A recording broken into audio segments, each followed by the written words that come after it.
அன்பும் இரக்கம் நிறைந்த எங்கள் பரலோக பிதாவே, எங்கள் வாயின் வார்த்தைகளும் இருதயத்தின் தியானமும் தேவனுடைய சமூகத்தில் பிரியமாய் இருக்க நீர் எங்களுக்கு அனுகிரகம் தாரும்.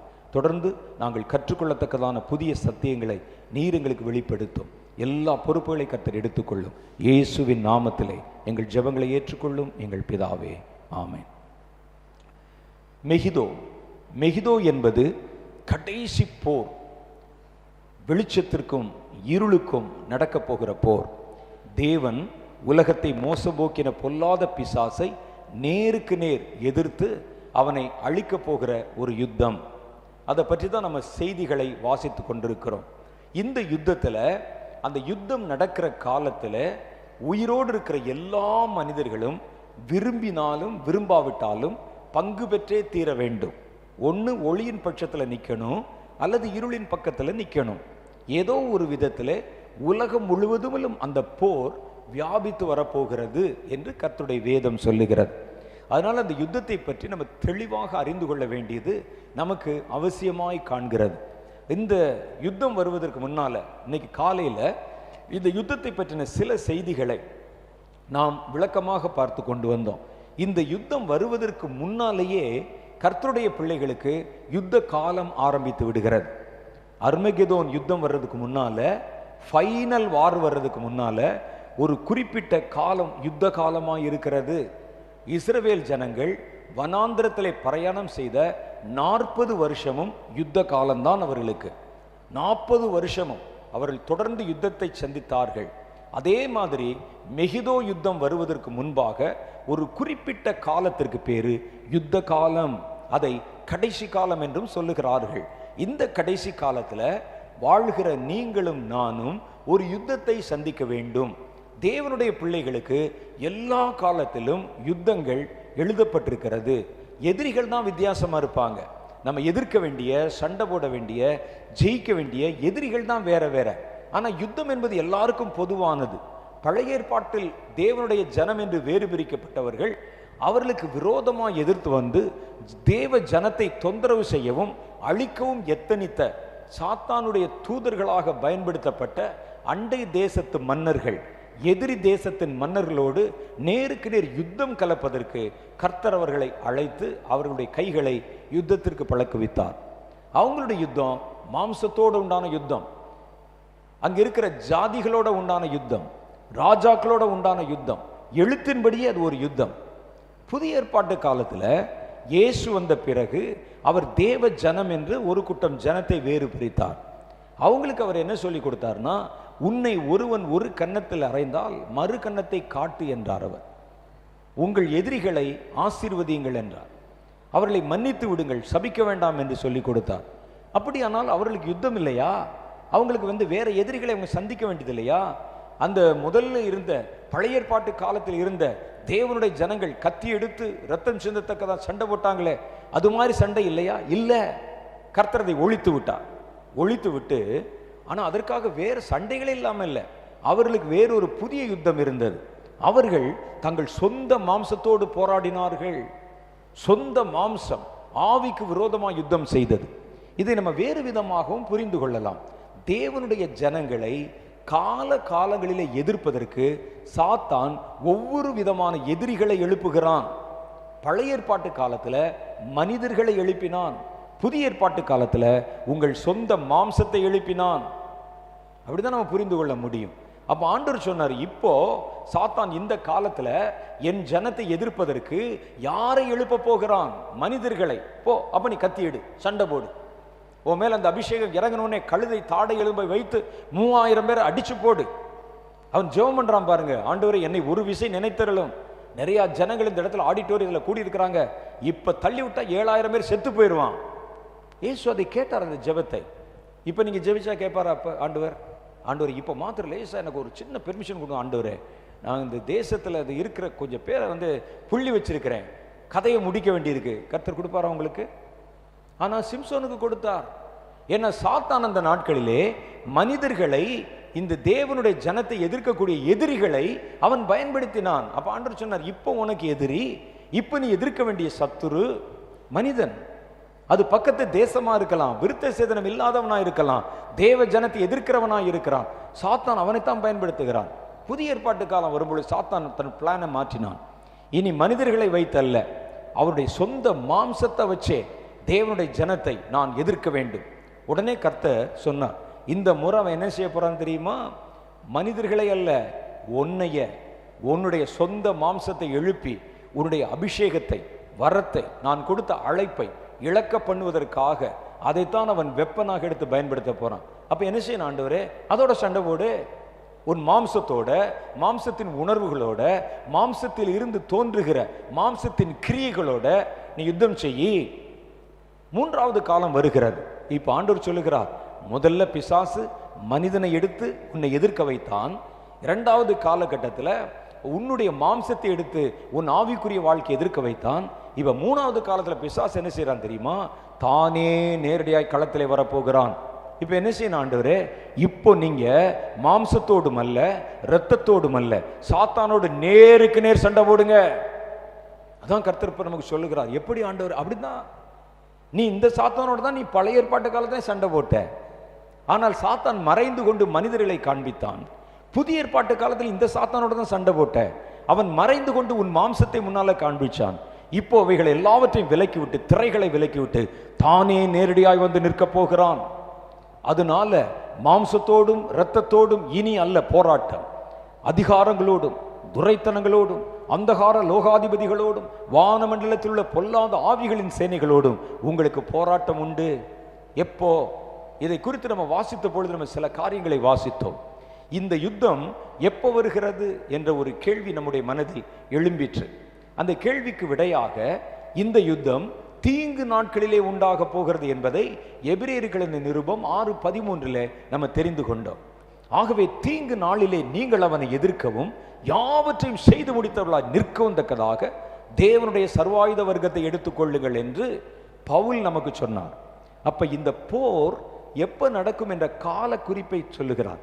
கடைசி காலத்தில் எழும்புகிற தலைமுறை, கடைசி கால கிறிஸ்தவன், தீங்கு நாளிலே வாழ்கிற கிறிஸ்தவன் நேருக்கு நேர் பிசாசோட சண்டை போடணும், சத்துருவின் சேனைகளோட சண்டை போடணும். இந்த போர் அங்கே வருகிறது என்று அங்கே சொல்லப்படுகிறது. இந்த போர் வருவதற்கு முன்பு இஸ்ரவேலர்களுடைய வாழ்க்கையை நம்ம கொஞ்சம் யோசித்து பார்த்தோம். இப்போ இருக்கக்கூடிய பிரசன்ட் சிச்சுவேஷனுக்கும் அங்கே நடந்த இந்த பழைய ஏற்பாட்டு காலத்தில் நடந்த நிகழ்வையும் ஒப்பிட்டு பார்த்தோம். பழைய ஏற்பாட்டு காலத்தின் நிகழ்வுகள் நம்மளுடைய நிகழ்கால நிகழ்வுகளுக்கு நிழலாட்டமாக இருக்கும். இதைத்தான் அவங்க அங்கே அப்படி சொல்லி வச்சிருப்பாங்க. அவர்கள் பழைய ஏற்பாட்டு காலத்தில் 400 வருடம் உப்பு சப்பில்லாத ஒரு அடிமை வாழ்க்கை வாழ்ந்தார்கள். அவர்களுக்கு பிறந்த 10 தலைமுறை மனிதர்களும் 10 தலைமுறையில் பிறந்த பிள்ளைகளும் அடிமைகளாகவே இருந்தார்கள். அந்த 400 வருஷ காலத்தில் ஏதாவது ஒரு புரட்சியாளன் உள்ள எழுந்தானா பாருங்க. யாராவது ஒருத்தன் என்னையா வருகிறான், திடீரென்று நம்மை அடிக்கிறான், தகப்பனையும் தாயை அடிக்கிறான், கள்ள தூக்குன்னு சொல்றான், வாங்க நம்ம எல்லாம் சேர்ந்து வருவோம் என்று எந்த புரட்சிக்காரனாவது எந்திரிச்சானா பாருங்க. 400 வருஷத்துல பேசாம அப்படி அடிக்கப்படுகிற ஆடுகளை போல எப்படா கஞ்சி ஊத்துவார்கள், எப்படா சோறு போடுவார்கள், எப்படா நம்மை கொண்டு வார், ஒருத்தனுக்கு கூட அந்த உணர்வு இல்லை. அப்படித்தான் இருந்தார்கள். ஏனென்றால் அடிமையின் வித்து அடிமைகளை தான் பிறப்பிக்கும். அடிமையாய் பிறந்தவன், அடிமைக்கு பிறக்கிறவன் அடிமையாய்த்தான் இருப்பான். அவனுக்கு அதை தாண்டி சிந்திக்க வரவில்லை. விடுதலை நிறைந்த ஒரு வாழ்க்கை நாம் வாழ வேண்டும் என்ற யோசனை அவனுக்கு வரவில்லை. நாமும் மனிதர்கள் என்கிற நினைவு கூட அவர்களை விட்டு அற்று போய் விட்டது. சொரணை இல்லாம இருந்தாங்க. அவர்களுக்கு கொடுக்கப்படுகிறதை அவர்கள் பூசித்து பேசாம அதிலே திருப்தி அடைந்திருந்தார்கள். நமக்குன்னு ஏன் ஒரு தேசம் இல்லை, நமக்கு என்று ஏன் ஒரு சின்ன ரைட்ஸ் இல்லை, ஒரு உரிமை இல்லை, எதை பற்றி யோசிக்கவில்லை. ஆடு மாடுகளை போல கை கால்கள் கட்டப்பட்டு சங்கிலிலே பிணைக்கப்பட்டு கூலி வேலையாட்களாக, கல்ல இருக்கிறவர்களாக செங்கல் சூளைகளிலே இப்படிதான் வேலை செஞ்சாங்க. ஒருத்தன் மனசுல கூட அந்த விடுதலை வேட்கை, விடுதலை தாகம், எந்த ஒரு புரட்சியாளன் அந்த 400 வருஷத்துல அவன் எழும்பினதாக தெரியவே இல்லை. காரணம், அந்த 10 தலைமுறையா அடிமைகளுக்கு பிறந்தவர்கள் அடிமைகளாகவே இருந்தார்கள். கர்த்தர் திடீரென்று 400வது வருஷத்துல அவர்கள் நடுவிலே ஒரு புதிய உணர்வு அலையை உண்டாக்கினார். அதற்கு மோசே என்ற ஒரு மனிதனை தேர்ந்தெடுத்தார். அவனை அனுப்பி அப்பத்தான் முதல்ல அவர்களுக்கு சுதந்திரத்தை குறித்த ஒரு விழிப்புணர்வை கொண்டு வந்தான். ஏன் நம்ம அடிக்கப்படணும், ஏன் நம்ம துன்புறுத்தப்படணும், நம்மை கர்த்தருடைய ஜனங்கள், நம்ம கர்த்தர் உங்களுக்காக யுத்தம் செய்வேன் என்று வாக்கு பண்ணி இருக்கிறார். நீங்களாம் யார் தெரியுமா? நீங்க அதை சொல்லித்தர ஒரு ஆள் வேண்டி இருந்தது. நம்முடைய முற்பிதா ஆபிரகாம் தேவனை தரிசித்தவன். நம்முடைய முற்பிதாக்கள் இன்னன்னாரு, நம்ம முற்பிதாக்கள் இப்படி இருந்தாங்க, தேவனை தொழுது கொண்டார்கள், ஆராதித்தார்கள்.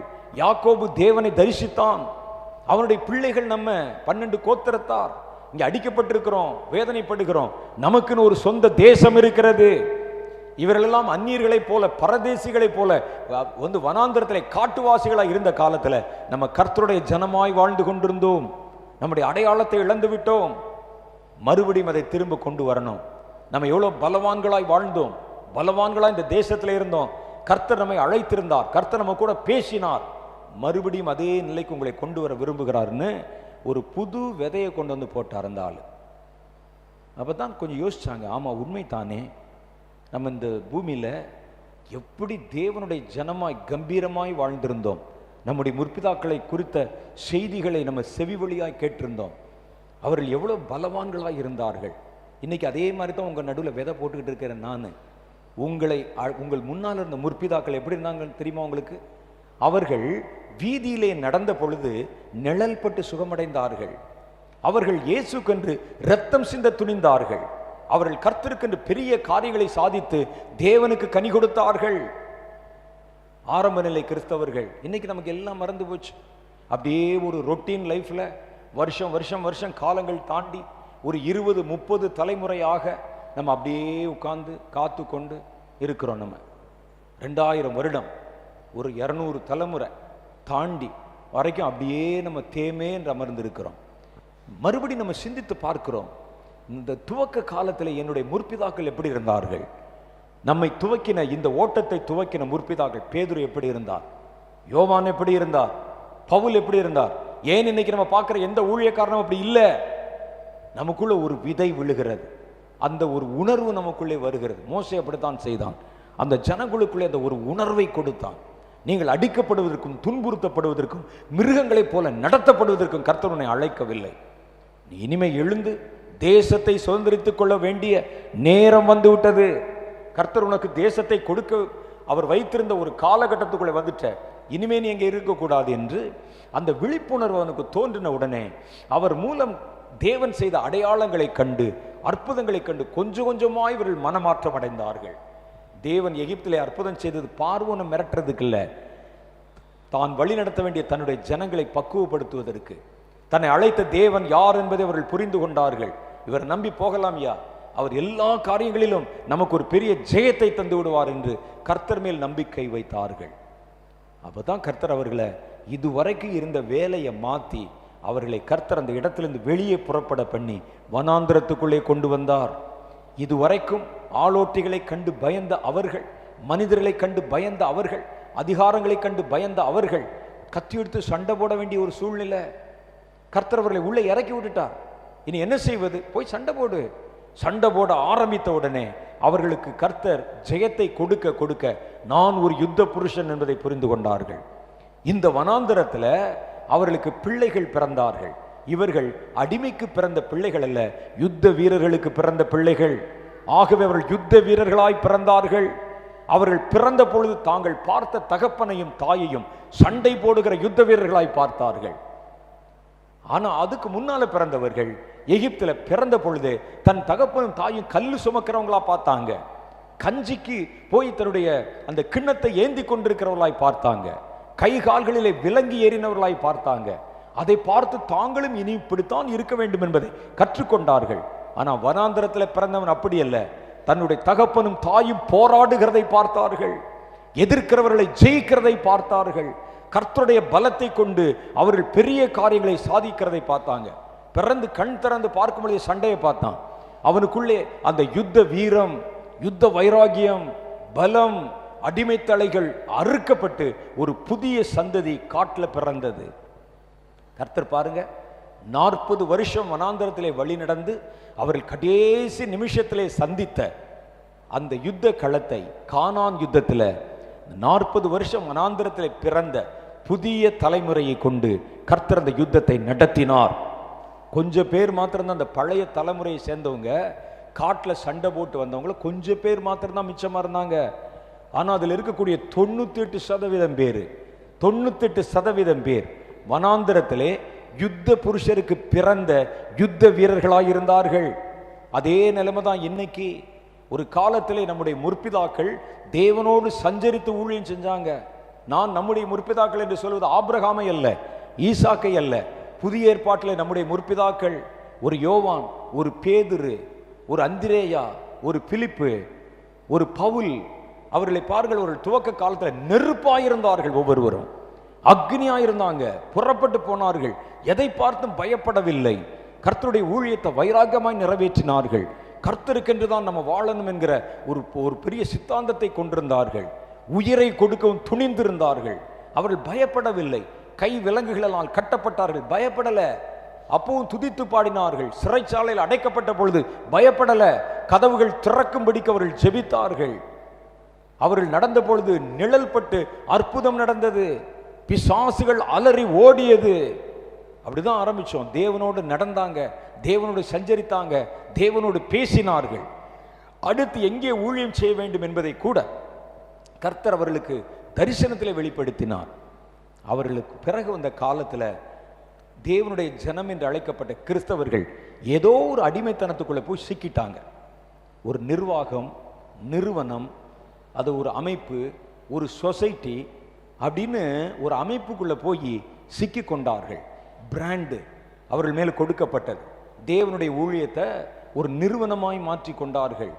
சபை, ஆலயம், அப்படி இப்படின்னு சொல்லி பணம், ஐஸ்வர்யம் பெருக ஆரம்பித்த பொழுது அவர்கள் தங்களை அறியாமலே இந்த பலத்தை இழந்து ஒரு அடிமைத்தனத்துக்குள்ளே சிக்கி கொண்டார்கள். இன்றைக்கு இருக்கிற கிறிஸ்தவங்களோட நிலைமை பாருங்க. என்ன சாதித்திருக்கிறார்கள் என்று நீங்க சொல்லுங்க பார்க்கலாம். அதுதான் நான் காலையில் கேட்டேன் உங்ககிட்ட. என்ன சாதிச்சோம் நம்ம? நேயா செஞ்சோம். நம்ம வந்தோம், சர்ச்சுக்கு போனோம், காணிக்கை கொடுத்தோம், பண்டிகை கொண்டாடினோம், கிறிஸ்மஸுக்கு ஸ்டார் போட்டோம், புத்தாடை உடுத்தினோம். இதுதானே ரொட்டீன் லைஃபு. என்ன சாதிச்சிங்க நீங்க கர்த்தருக்கு? நாங்கள் ஊர் ஊரா கன்வென்ஷன் நடத்தி, கூட்டம் நடத்தி, பேருந்து பெருவிழாக்கள், கொண்டாட்டங்கள் இதெல்லாம் நடத்தி ஜனங்கள் திரளா வந்து ஞானசான பேர் சபையில் என்ன பண்ணீங்க? இவர்களை நாங்கள் அழைத்து வந்தோமே, இத்தனை ஜனங்கள் இயேசுவை ஏற்றுக்கொண்டாங்களே, அவங்கெல்லாம் சேர்ந்து என்ன செஞ்சாங்க? என்ன செய்திருக்கிறார்கள் சொல்லுங்கள். கூட்டம் நடத்தினா 1000 பேர் வருவாங்க, 1,00,000 பேர் வருவாங்க. என்ன செஞ்சீங்க நீங்க? கர்த்தருடைய ராஜ்யம் கட்டப்படுவதற்கு என்ன செய்திருக்கிறோம் நம்ம? எனக்கு தெரிந்து கிறிஸ்தவர்களை போல நான் என்னை சேர்த்தான் சொல்றேன். நான் என்னுடைய தகப்பனார் வழியில 4 தலைமுறை கிறிஸ்தவர் நாங்கள். எங்க குடும்பம் என்ன சாதிச்சது? உங்களை சொல்லல, நான் என்னையே சொல்றேன். நாங்க என்ன சாதித்தோம்? என்னுடைய தகப்பனாருக்கு தகப்பனார், அவருக்கு தகப்பனார், 4 தலைமுறை கிறிஸ்தவங்க நாங்க. என்னுடைய தாய் தான் வந்து இந்து மார்க்கத்தை சேர்ந்தவர்கள். என் தகப்பனார் வழியில 4 தலைமுறை கிறிஸ்தவர்கள் நாங்கள். என்ன சாதிச்சோம் நாங்க? அதே தான். எனக்கு நல்ல ஞாபகம் இருக்கிறது. ஒரு பண்டிகை நேரத்தில் எங்கள் அப்பா காலையில் எங்களை எழுப்பி விட்டு குளிப்பாட்டி சர்ச்சில் கொண்டு சீக்கிரம் போகடா, இடம் கிடைக்காதுன்னு கூட்டிகிட்டு போவார். அவ்வளோதான். மற்ற நாள் நாங்கள் சபை பக்கம், சர்ச்சு பக்கம் தலையே வச்சு படுக்க மாட்டோம். அப்படியே தலை வைத்து படித்தவர்கள் தான் என்ன சாதித்தார்கள் என்றால் அவர்களும் ஒன்றும் சாதிக்கலை. அப்படியே உட்கார்ந்துருப்போம். நமக்குன்னு ஒரு கொண்டாட்டம், நமக்குன்னு ஒரு பண்டிகை, நமக்குன்னு ஒரு சொசைட்டி, அவ்வளோதான். என்ன செய்தீர்கள்? தேசத்தை கவிழ்த்தீர்களா? தேசத்தை சுவிசேஷ மயமாக்கினீர்களா? பவுல மாத்திரம் கொஞ்ச நாள் விட்டு வச்சிருந்தா உலகம் முழுவதையும் சுவிசேஷமயமாக்கி இருப்பார். நமக்கு அந்த வைராக்கியம் இல்லை. என்ன செய்தீர்கள்? ஏதோ ஒரு கலாச்சாரத்தில் இருந்தவனை பிடிச்சி இன்னொரு கலாச்சாரத்தில் விட்டீங்க, அவ்வளவுதானே. அவன் அங்கே செய்கிறதை இங்கே செய்கிறான். நான் சொல்றதுல ஏதாவது தப்பு இருக்கா? யோசிச்சு பாருங்க. அவன் அங்கே வெளியே என்ன செய்தானோ அதே தான் இங்கே வந்து செய்கிறான். இயேசுவை நீங்கள் காண்பித்தீர்கள். எப்படி காண்பித்தீர்கள்? சரீர சுகம் கொடுக்கிறவராக, அற்புதம் செய்கிறவராக, உங்கள் வாழ்க்கையில பிரச்சனைகளை தீர்க்கிறவராக காமிச்சிங்க. அப்படியா அப்படின்னு சொல்லி அதற்காக ஏற்றுக்கொண்டு உள்ளே வந்தான். ஆனால் அவன் தான் முன்னால் வாழ்ந்து கொண்டிருந்த வாழ்க்கையினுடைய எந்த கலாச்சாரத்தையும் அவன் மறக்கவே இல்லை. அதை அப்படியே கையில பிடிச்சி தான் உள்ளே வந்தான். இப்ப என்ன செய்தான்? இயேசுவை மாத்திரம் கொஞ்சம் கூட்டி கொண்டான், அவ்வளவுதான். வேற ஒன்றும் செய்யல. அவன் உள்ளே இருந்தான். ஜாதியை விட்டானா? விட முடிஞ்சதா? விட வைக்க முடிந்ததா? கேளுங்கள், பதில் சொல்லுங்க.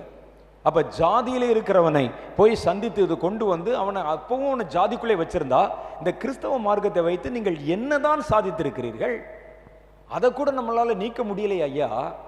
அப்ப என்ன சாதிச்சீங்க? எதுக்காக போய் ஊர் ஊரா வந்து கன்வென்ஷன் நடத்துறீங்க? ஏன் கூட்டம் நடத்துறீங்க? ஏன் டிராக்ஸ் கொடுக்குறீங்க? அந்த மனிதர்களை என்ன செய்வதற்காக அழைக்கிறீர்கள் நீங்கள்? அவர்களில் எவன் இயேசுக்காக உயிர் கொடுக்க சம்மதித்தான்?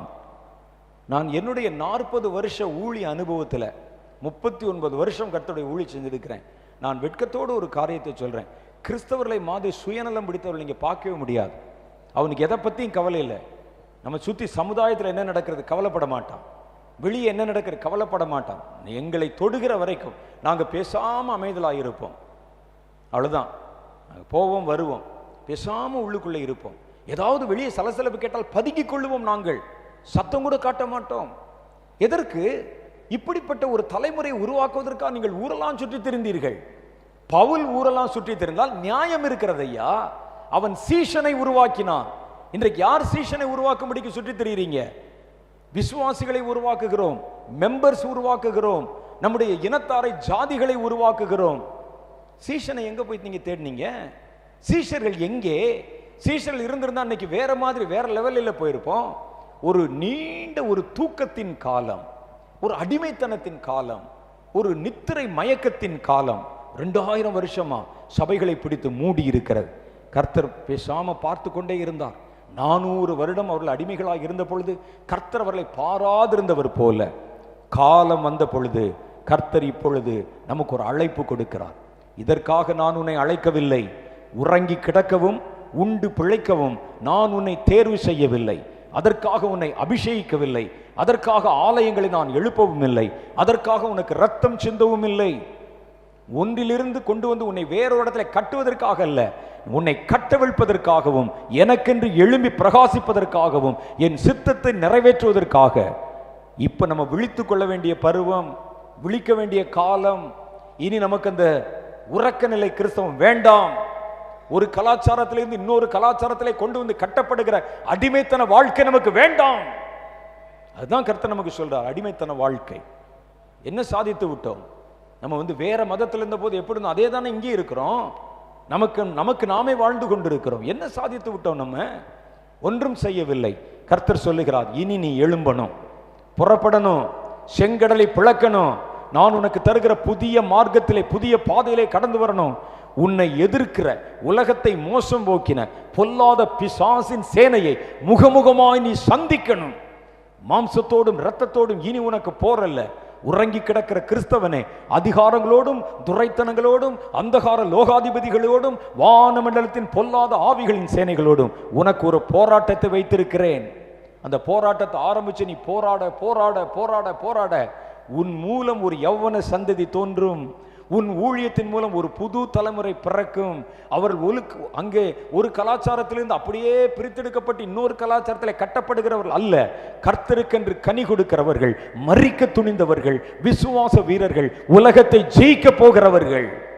ஏனென்றால் அவர்கள் அடிமைக்கு பிறந்தவர்கள் அல்ல, உன்னை போல பிசாசோடு எதிர்த்து நேற்று யுத்தம் செய்த யுத்த வீரனுடைய ஊழியத்திலே பிறந்தவர்கள். அதுக்கு தான் கர்த்தர் உன்னை அழைக்கிறார். சும்மா கேட்டுட்டு போறதுக்கு இல்லை. ஓ மூலம் கர்த்தர் ஒரு ஊழியத்தை செய்வார். தேவன் உன்னை கொண்டு பொல்லாத பிசாசை கால்களின் கீழே நசுக்கி போடுவார். அதிகாரங்களோடு நீ யுத்தம் செய்வாய், அந்தகார லோகாதிபதிகளோடு யுத்தம் செய்வாய், வானமண்டலத்தின் பொல்லாத ஆவிகளின் சேனைகளோடு யுத்தம் செய்வாய். அப்பொழுது நீ செய்கிற இந்த கிரியைகளுக்கு நடுவில் உன்னோடு கூட நிற்கும்படி கர்த்தர் ஒரு புது தலைமுறை உன்னை சுற்றிலும் எழும்ப பண்ணுவார். நான் சொல்வது கர்ப்பத்திலே பிறக்கிற பிள்ளை இல்லை, மாம்சத்திலே பிறக்கிற பிள்ளை இல்லை. பவுல் சொல்வார், சுவிசேஷத்தினாலே கிறிஸ்து இயேசுவுக்குள்ளே உங்களை நான் பெற்றேன். ஒரு புது தலைமுறை உங்களுக்குள்ள பிறக்கும். அவன் கண் திறந்து பார்க்கும் பொழுது என்னை போல சோம்பேறி ஊழியக்காரனை பார்க்க மாட்டான், அடிமை ஊழியக்காரனை பார்க்க மாட்டான். கர்த்தருக்கென்று யுத்தம் செய்கிற உன்னுடைய வீரத்தை பார்ப்பான். அவன் அடிமையாயல்ல, கர்த்தருக்கென்று சாதிக்கிறவனாய் எழும்புவான். கர்த்தர் உங்க மூலம் அதை உருவாக்க போகிறார். சபிக்கப்பட்ட, ஒன்றுக்கும் உதவாத, வேண்டாத, எங்கள் பெயர்களை பெருமைப்படுத்திக் கொள்ளுகிற, எங்களை முன்னிறுத்துகிற இந்த கொடிய ஊழியம் எங்க தலைமுறையோடு நாசமாய் போகட்டும். புதிய தலைமுறை கர்த்தருக்கென்று எழும்பி கிரியை செய்து உலகத்தை இயேசுக்கு கையளிக்கக்கூடிய ஒரு புதிய தலைமுறை உங்கள் ஊழியங்கள் மூலம் புறப்படட்டும். இதைத்தான் கர்த்தர் செய்ய போறார் உங்கள் நடுவில். வைராக்கியம் நிறைந்த கிறிஸ்தவன், கர்த்தருக்கென்று சாதிக்கிற கிறிஸ்தவன், உலகத்தை இனிமேல் சாத்தான் ஆளக்கூடாது என்கிற வைராக்கிய மனப்பான்மை உள்ள கிறிஸ்தவன் உங்கள் மூலமா தான் பிறக்க போகிறான். அதுக்கு நீ முதல்ல யுத்தம் செய்யணும். நீ யுத்தம் செய்தால்தான் அந்த தலைமுறை பிறக்கும். நீங்கள் எங்களைப் போல இப்படி உட்கார்ந்த இடத்துல இருந்து செய்கிற ஊழியத்தை கற்றுக்கொண்டால் உங்கள் மூலம் அல்ல, எதிர்த்து போரிட்டு யுத்தம் செய்து சாத்தானை சந்தித்து அவன் தலையை நசுக்கி அவனுடைய பட்டயத்தை உருவி, கோலியாத்துடைய கையில் இருக்கிற பட்டயத்தை உருவி கோலியாத்தே வெட்டின மாதிரி நீங்கள் யுத்தம் செய்ய ஆரம்பிக்கும் பொழுது உங்க மூலம் பிறக்கிற புது தலைமுறை இருக்கு பாருங்க, அவன் ஜெயிக்கிறவனாகவும் தேவனுக்கென்று பெரிய காரியங்களை செய்கிறவனாகவும் உலகத்தை சுதந்திரிக்கிறவனாகவும் மாறுவான். அவர்களின் கால்களின் கீழே தான் கர்த்தர் சீக்கிரமே சாத்தானுடைய தலையை நசுக்கி போடுவார். அதுக்கு தான் கர்த்தர் உன்னை தேர்ந்தெடுக்கிறார். எங்க மாதிரி ஊழியம் யார் வேணாலும் செய்யலாம் ஐயா. நாங்க எங்க தலைமுறையில, நான் என்ன என்று சொல்வது, எங்க தலைமுறையில் நாங்க செய்து எல்லாரும் செய்யலாம். ஒரு சீடி போடுறது பெரிய கஷ்டமா? ஒரு டிராக்ஸ் கொடுக்கறது கஷ்டமா? ஒரு பத்திரிக்கை போடுறது கஷ்டமா?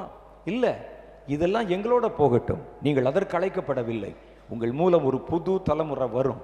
அது உலகத்தை கலக்கும், உலகத்தை பிடிக்கும், உலகத்தை ஜெயிக்கும். உங்கள் விசுவாசமே உலகத்தை ஜெயிக்கும் ஜெயம் என்று எழுதப்பட்டதை போல அப்படிப்பட்ட ஒரு ஊழியத்தை செய்ய போறீங்க. அதற்கு நீ ரத்தம் சிந்த வேண்டி இருக்கும், அடிபட வேண்டி இருக்கும். யுத்த வீரர்களைப் போல வனாந்தரத்தில் அலைந்து திரிந்தாங்களே 40 வருஷம் இளைப்பாறுதல் இல்லாம, அது மாதிரி நீ ஓட வேண்டி இருக்கும். ஏன்னா நீ அப்படி ஓடினா தான் உன் மூலம் ஒரு புது தலைமுறை பிறக்கும். உட்கார்ந்த இடத்துல இருந்து வராது, பிளேன்ல போய் இறக்குறது இல்ல. கர்த்தர் இங்கே இருந்து அவர்களை அப்படியே கழுகின் செட்டையிலே சுமந்து கொண்டு போனதை போல அவர்கள் அங்கே பிளேன்ல கொண்டு இறக்குறது இல்ல. இறக்கினா அவர்கள் நடுவிலே நடக்க வேண்டிய காரியங்கள் எல்லாம் இழந்திருப்பார்கள். அவர்களுக்கு யுத்தம் செய்கிற ஒரு தலைமுறை பிறந்திருக்காது. கர்த்தர் பாருங்க, அவங்களை நடத்தி வனாந்தரத்திலே நடத்தி அவர்களை வருத்தி யுத்தத்தை சந்திக்க வைத்து ஒண்ணு பின்னால ஒண்ணு தினம் காலையில் இருந்தா சண்டை, யுத்தம், போராட்டம். தன்னுடைய அன்றாட வாழ்க்கை தேவைக்கு கூட அவர்கள் போராட வேண்டிய ஒரு சூழ்நிலை. குடிக்கிற தண்ணிக்கு போராட்டம், சாப்பிடுகிற உணவுக்கு போராட்டம், நடக்கிற நடைக்கு போராட்டம், அவர்கள் செய்ய வேண்டிய பிரயாணத்திலே போராட்டம். எதிரிகள் ஒரு பக்கம், சத்துருக்கள் ஒரு பக்கம், வனாந்திரம் ஒரு பக்கம், சர்ப்பங்கள் ஒரு பக்கம். எல்லாவற்றையும் கண்டு கண்டு கண்டு அவர்களுடைய தோள்களும் அவர்களுடைய எலும்புகளும் உரமேறி விட்டன. வனாந்திரத்திலே பிறக்கிற பிள்ளைகள் உரமேறின தேவனுடைய ஜனத்துக்கு பிறந்தவர்கள். அடிமை தலைமுறையினர் அல்ல, ஜெயிக்கிற யுத்த பரம்பரையினர். அல்லேலூயா. அப்படிப்பட்ட ஒரு பரம்பரையை உருவாக்கத்தான் இன்னைக்கு உன்னையும் என்னையும் கர்த்தர் அழைத்து ஒரு விழிப்புணர்வை நமக்குள்ளே தந்து கொண்டிருக்கிறார். எத்தனை காலம் இப்படிய தாலாட்டு பாடுகிற கிறிஸ்தவத்தில் இருக்க போறீங்க? எத்தனை நாளுக்கு சர்ச்சில் வந்து வெறும் டான்ஸ் ஆடிட்டு வீட்டுக்கு போக போறீங்க? இன்னைக்கு சபை ஆராதனைகள் என்பது என்டர்டைன்மெண்ட் ஆகி மாறிவிட்டது. கர்த்தர் சொல்லுகிறார், இல்ல, நீ போராடுகிற ஒரு காலம், ஜெயிக்கிற ஒரு காலம், உலகத்தை தேவனுக்கென்று ஆதாயப்படுத்துகிற ஒரு காலம். இனி நீ நிக்கிறதுக்கு உனக்கு நேரம் இல்லை. நீ நடக்கணும், ஓடணும், போராடணும், ஜெயிக்கணும். உன்னுடைய அழைப்பு உறுதியேற்றப்படணும். உன்னுடைய கைகளும் கால்களும் கரடு கொள்ளணும். வெண்கல வில்லும் உன் கை விரல்களால் வளையும்படி நீ யுத்தத்தை கற்றுக்கொள்ள வேண்டும். அப்பதான் உன் மூலம் தோன்றுகிற ஒரு புதிய சந்ததி உலகத்தை ஜெயிக்கிற சந்ததியாய் மாறும். அல்லேலூயா. அதுக்கு தாங்க கர்த்தர் உங்ககிட்ட பேசி கொண்டிருக்கிறார். அதற்குத்தான் கர்த்தர் இந்த காரியங்களை காண்பித்துக் கொண்டிருக்கிறார். ஒரு ஃபைனல் வார் வருகிறது. அதுல ஒரு தலைமுறை நமக்கு தேவைப்படுது. ஒருவேளை அது நீயா இருக்கலாம், அல்லது உன் மூலம் பிறந்த ஒரு புது தலைமுறையாக இருக்கலாம். இப்போது இருக்கிற ஊழியங்கள், இப்போது இருக்கிற சபைகள், இவைகள் பிறப்பிக்கிற மனிதர்கள், இவர்கள் பிறப்பிக்கிற கிறிஸ்தவர்கள் யுத்தம் செய்ய மாட்டாதவர்கள். இவனை வச்சு ஒன்றும் செய்ய முடியாது. நீங்க நினைக்கிறீங்களா செய்ய முடியும் என்று? இவர்களை வைத்து ஒன்றும் செய்ய முடியாது. இவர்கள் அடிமை கிறிஸ்தவர்கள், ஏதோ ஒரு காரியத்திற்கு அடிமைப்பட்டு போனவர்கள். அவங்களுக்கு யாராவது ஒருத்தர் சுகமாக்கிட்டே இருக்கணும். யாராவது ஒருவர் அவர்களுக்கு எழுப்புதல் கூட்டம் நடத்தினா தான் எந்திரிப்பாங்க. நடத்திட்டு போன உடனே மறுபடியும் படுத்துருவாங்க. இதுதான் கிறிஸ்தவ வாழ்க்கை. ஒரு சர்ச்சுக்குள்ள எத்தனை முறை எழுப்புதல் கூட்டம் நடத்துவது? ஏன் நாங்க போன துறை வந்த போது எழுப்பினவன் என்ன ஆனா? எழுப்பிட்டு நீங்க போன உடனே மறுபடியும் விழுந்து தூங்கிட்டான். இவர்களை வைத்து இவர்கள் என்ன செய்வீர்கள்? நீங்கள் ஒரு புது தேவனுக்கென்று வைராக்கியம் பாராட்டுகிற புது தலைமுறை புறப்படணும். அதை கர்த்தர் உங்கள் நடுவில் இருந்து அவர் எழுப்புவதற்குத்தான் உன்னை அழைத்து வருகிறார். இந்த யுத்த களம் அந்த யுத்த களத்தை சந்திக்கிற மனிதர்கள் அதுக்கு முன்னால் என்ன செய்யணுமா? நீ முதல்ல யுத்தம் செய்யணும். யுத்தம் செய்கிறவனுக்கு தான் யுத்த பரம்பரை பிறக்கும். உங்கள் மூலம் தேவனை ஏற்றுக்கொள்ளுகிற, தேவனுக்குள்ளே பிறப்பெடுக்கிற புதிய தலைமுறை கண் திறந்து உன்னை ஆவிக்குரிய தகப்பனா பார்ப்பான். பாருங்க, இவர் தானுங்க என்னை கர்த்தருக்குள்ள நடத்தினார். அவன் உன்னை பார்க்கும் பொழுது எங்களை பார்க்கிற மாதிரி பார்க்க மாட்டான். என்னை ஆவியிலே நடத்தின இவர், இந்த ஊழியக்காரர் யுத்தம் செய்வார், பிசாசை துரத்துவார், பிசாசு அவரை கண்டா பயப்படும். அவன் கண் திறந்து பார்க்கும் பொழுதே அவனுடைய ஆவிக்குரிய தகப்பனை ஜெயிக்கிறவனாய் பார்ப்பான், கர்த்தருக்கென்று காரியங்களை செய்கிறவனாய் பார்ப்பான், உலகத்தை புரட்டுகிறவனாய் பார்ப்பான். அவருடைய மனசுல, எண்ணத்துல, விசுவாசத்துல உரம் ஏறி கர்த்தருக்கென்று எதையும் சாதிக்கிற வைராக்கியம். அவனால தான் கானானை பிடித்ததை போல உலகத்தை பிடிக்கும்படிக்கு கர்த்தருக்கென்று காரியம் செய்ய முடியும். அதுக்கு தான் கர்த்தர் உங்களை அழைத்து வந்திருக்கிறார். சொல்ற புரியுதா உங்களுக்கு? இதுதான் நம்முடைய உத்தரவாதம், இதுதான் நம்முடைய ஊழியம். உங்கள் வேலை, உங்கள் யுத்தம் இப்பவே ஆரம்பிச்சிருது. இப்பவே இந்த கடைசி கால தலைமுறையில உங்களுடைய யுத்தம் ஆரம்பித்து விடுகிறது. கர்த்தர் உங்களுடைய கை விரல்களை யுத்தத்திற்கு பழக்குவிக்கிறார். பிசாசுடைய தலையை நறுக்குகிற ஊழியம், சும்மா மணி அடிச்சு ஆராதனை பண்ற ஊழியம் அல்ல, புஸ்தகத்தில் எழுதி வைத்துக் கொண்டு வாசிக்கிற ஜெபங்கள் அல்ல. ஒரு புது தலைமுறை, ஒரு புது கிறிஸ்தவம், ஒரு புது கிறிஸ்தவன் அது பிறக்கணும்னா முதல்ல நீ இருக்கிற அடிமைத்தன விலங்கை உதறிவிட்டு செங்கடலை கடந்து வரணும். கர்த்தர் காட்டுகிற பாதையில நடக்கணும், வனாந்தரத்திலே கால் பதிக்கணும், சத்துருக்களை சந்திக்கணும், அவர்களோடு கூட யுத்தம் புரியணும். உனக்குள்ளே உரம் ஏற ஏற நீ பிறப்பிக்கிற ஒவ்வொரு வித்தும் கர்த்தருக்கென்று சாதிக்கிற ஒரு புது தலைமுறை கிறிஸ்தவனாயிருக்கும். அல்லேலூயா! அதுக்கு தான் கர்த்தர் நம்மை அழைத்து வந்திருக்கிறார். இந்த கடைசி கால யுத்தம் பற்றி நம்ம சில செய்திகளை பார்த்தோம். இந்த யுத்தம் நம்ம மூலம், ஒருவேளை நீங்க இந்த யுத்தத்தில் கலந்து கொள்ள வேண்டி நேரிடலாம், அல்லது உங்கள் மூலம் எழுப்பப்பட்ட தேவ ஜனங்கள், உங்கள் மூலம் பிறந்த ஒரு புது தலைமுறை இந்த யுத்தத்தை சந்திக்க நேரிடலாம். இந்த யுத்தத்தை பற்றி நிறைய கேள்விகள் நமக்கு எழும்பிற்று. எப்போ நடக்கும் என்று கேட்டார், தீங்கு நாளிலே ஆரம்பிக்கும். தீங்கு நாளுடைய உச்சத்துல அர்மெகெதோன் யுத்தம் நடக்கும். அர்மெகெதோன் யுத்தத்தில் யார் யார் பங்கு பெறுவார்கள் அப்படின்னு நமக்கு ஒரு கேள்வி வந்தது. அதுல ஆவியாயிருக்கிறவர்களும் மாம்சத்தில் இருக்கிறவங்களும் ரெண்டு பேருமே சண்டைக்கு வருவாங்க. வேதத்தில் வெளிப்படுத்தின விசேஷம் 16வது அதிகாரத்தில் வாசிச்சோம். ஆவிகள் புறப்பட்டு போய் தேசத்தில் இருக்கக்கூடிய ஜனங்களை, ராஜாக்களை கள்ள வார்த்தைகளினால், கள்ள அற்புதங்களினால் அவர்களை வஞ்சித்து தேவனோடு கூட சண்டை போடும்படிக்கு அவர்களை அர்மகெதோன் என்ற இடத்திற்கு கூட்டி சேர்த்தது. அப்ப இவங்கெல்லாம் அப்ப மனிதர்கள், இப்ப இருக்கிற மாதிரியான மனிதர்கள், மாம்சமான அதிபர்கள், பெரிய பெரிய உலகத்தினுடைய ராஜாக்கள். அந்த காலத்தில் பயன்படுத்தப்பட்ட வார்த்தை என்பதால் ராஜாக்கள் என்று எழுதியிருக்கிறது. தேசத்தை ஆளுகிறவர்கள் இவங்களெல்லாம் கூட்டி கொண்டு வருமா, புறப்பட்டு போய் அவங்கெல்லாம் ஆமா யாரோட சண்டை போடணும், இயேசு என்ற ஒருவர், அவரோட சண்டை போடணும். ஏன் சண்டை போடணும்? நீங்க சண்டை போடாம அவர் வந்துட்டா இந்த உலக ராஜ்யம் முழுவதையும் அவர் கைப்பற்றி கொள்வார். நீ அப்புறம் மணி அடிச்சு தெரிய வேண்டியதுதான், வீட்டுக்கு போயிருவ. அப்படியா? எங்க சீட்டுக்கு ஆபத்து வந்துருமா? ஆமா, இயேசு வந்து விட்டால் ஒரே ராஜா தான். அப்புறம் நீ எல்லாம் அப்புறம் அங்க ஒன்னும் வேலை செய்ய முடியாது. அமெரிக்காவுக்கு ஒரு அதிபர், ரஷ்யாவுக்கு ஒரு அதிபர், அதெல்லாம் எதுவுமே நடக்காது. இயேசுதான் ராஜா. மேலிருந்து கீழே வரைக்கும், பூமியின் கடையாந்திரங்கள் வரைக்கும், கிழக்கு மேற்கு தெற்கு வடக்கு எல்லாவற்றுக்கும் ஒரே ராஜா தான் இயேசு. அப்படியா? என்னையா அது அடிமடியில் கை வச்ச மாதிரி இருக்குது? ஆமா, இயேசு வந்துட்டு அப்புறம் நீ ஒரு சாதாரண குடிமான பென்ஷன் வாங்கிட்டு வீட்டில் உட்கார வேண்டியதுதான். பாருங்க, இந்தியாவுக்கு சுதந்திரம் வந்த பொழுது அது வரைக்கும் ஆட்சி பண்ணி கொண்ட குறுநில மன்னர்கள் எல்லாம் பென்ஷன் வாங்கிட்டு வீடு போயிட்டாங்க. அப்படித்தானே? பெரிய பெரிய நிஜாம்கள், பெரிய பெரிய மன்னர்கள், ஒரு சின்ன சின்ன இடத்தை வைத்துக்கொண்டு பாளையக்காரர்கள், ஜமீன்தார்கள், குறுநில மன்னர்கள், இவங்கெல்லாம் ஒரு காலத்தில் இந்தியாவில் நிறைய ஆட்சி பண்ணாங்க. சொல்லுவாங்க, சிவகங்கை பக்கத்தில் இருக்கு, இங்கேருந்து ஒரு மணி நேரம் 1.25 மணி நேரத்தில் ஃபாதர் ஊர் சிவகங்கை, காளையார் கோயில். இந்த பக்கம் இந்த ரோட்டில் இப்படியே போனீங்கன்னா போயிடலாம் சிவகங்கை. அந்த காலத்தில் பார்த்தீங்கன்னா ராமநாதபுரம் ஒரு நாடு, சிவகங்கை ஒரு நாடு. இதுக்கு ஒரு ராஜா இருப்பார், இங்கே ஒரு ராஜா இருப்பார். கொஞ்சம் தள்ளி 2.5 மணி நேரம் மதுரைக்கு போனீங்கன்னா அங்கே இன்னொரு ராஜா இருப்பார். இந்த பக்கம் போனீங்கன்னா கமுதியில் ஒரு ராஜா இருப்பார். என்னையா அப்படி ராஜாக்கள் இருந்தார்கள், அவர்கள் ஆட்சி பண்ணி கொண்டிருந்தார்கள், பல கிராமங்களை ஒன்றிணைத்து வரி வசூல் பண்ணி கொண்டிருந்தார்கள். ஆனால் இந்தியாவுக்கு சுதந்திரம் வந்தது பாருங்க, விடுதலை வந்தது பாருங்க. இவர்கள் எல்லாம் வீட்டுக்கு பென்ஷன் கொடுத்து அனுப்பிட்டான். மாதம் 101 ரூபா அந்த காலத்தில், அவ்வளோதான். அதுக்கு பிறகு விலைவாசி ஏறினா கூட மானியத்தை ஏற்றாமல் இன்னைக்கு வரைக்கும் 101 ரூபா தான் வாங்கி கொண்டு இருக்கிறார்கள். இதெல்லாம் அவனுடைய மனசில் வரும் இல்லை?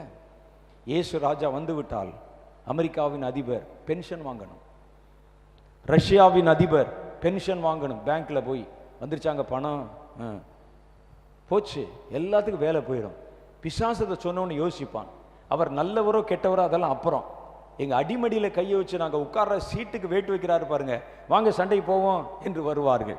அது பூமியின் ராஜாக்களை கூட்டிக் கொண்டு இயேசுவோடு சண்டைக்கு வந்து நின்றது அங்கே. அப்ப பூமியின் ஆளுமை செய்கிறவர்கள் அதிகாரிகள், அதிகாரிகளிடத்துல போய் சொல்லும், இயேசுன்னு ஒருத்தர் வர்றாரு, அவர் சண்டை போட வர்றாரு, நம்ம எல்லாம் ஜெயித்து விட்டு உலகத்தை பிடிக்கன்னு வர்றாரு. அப்போ உங்களுடைய ராஜாக்களுடைய வேலை மாத்திரம் இல்லை, கவுன்சிலருடைய வேலை முதற்கொண்டு போயிரும் ஐயா. அப்ப யாரை கொண்டாந்து போடுவாரு அப்படின்னா, இயேசுவை ஏற்றுக்கொண்டு அவரோடு கூட வாழ்ந்தவர்கள் இருக்கிறாங்க பாருங்க, அவர்கள் இயேசுவோடு கூட அரசாளுமை செய்வார்கள். இனிமேல் நீங்க லஞ்சம் வாங்க முடியாது. அவங்களாம் லஞ்சம் வாங்காத ஒரு புது சமுதாயத்தை கொண்டு வந்தோம். அப்ப நாங்க எப்படிங்க பொழைக்கிறது? பொழைக்கணும்னு சொன்னா சண்டைக்கு வா, உடனே அவர்கள் புறப்படுவார்கள்.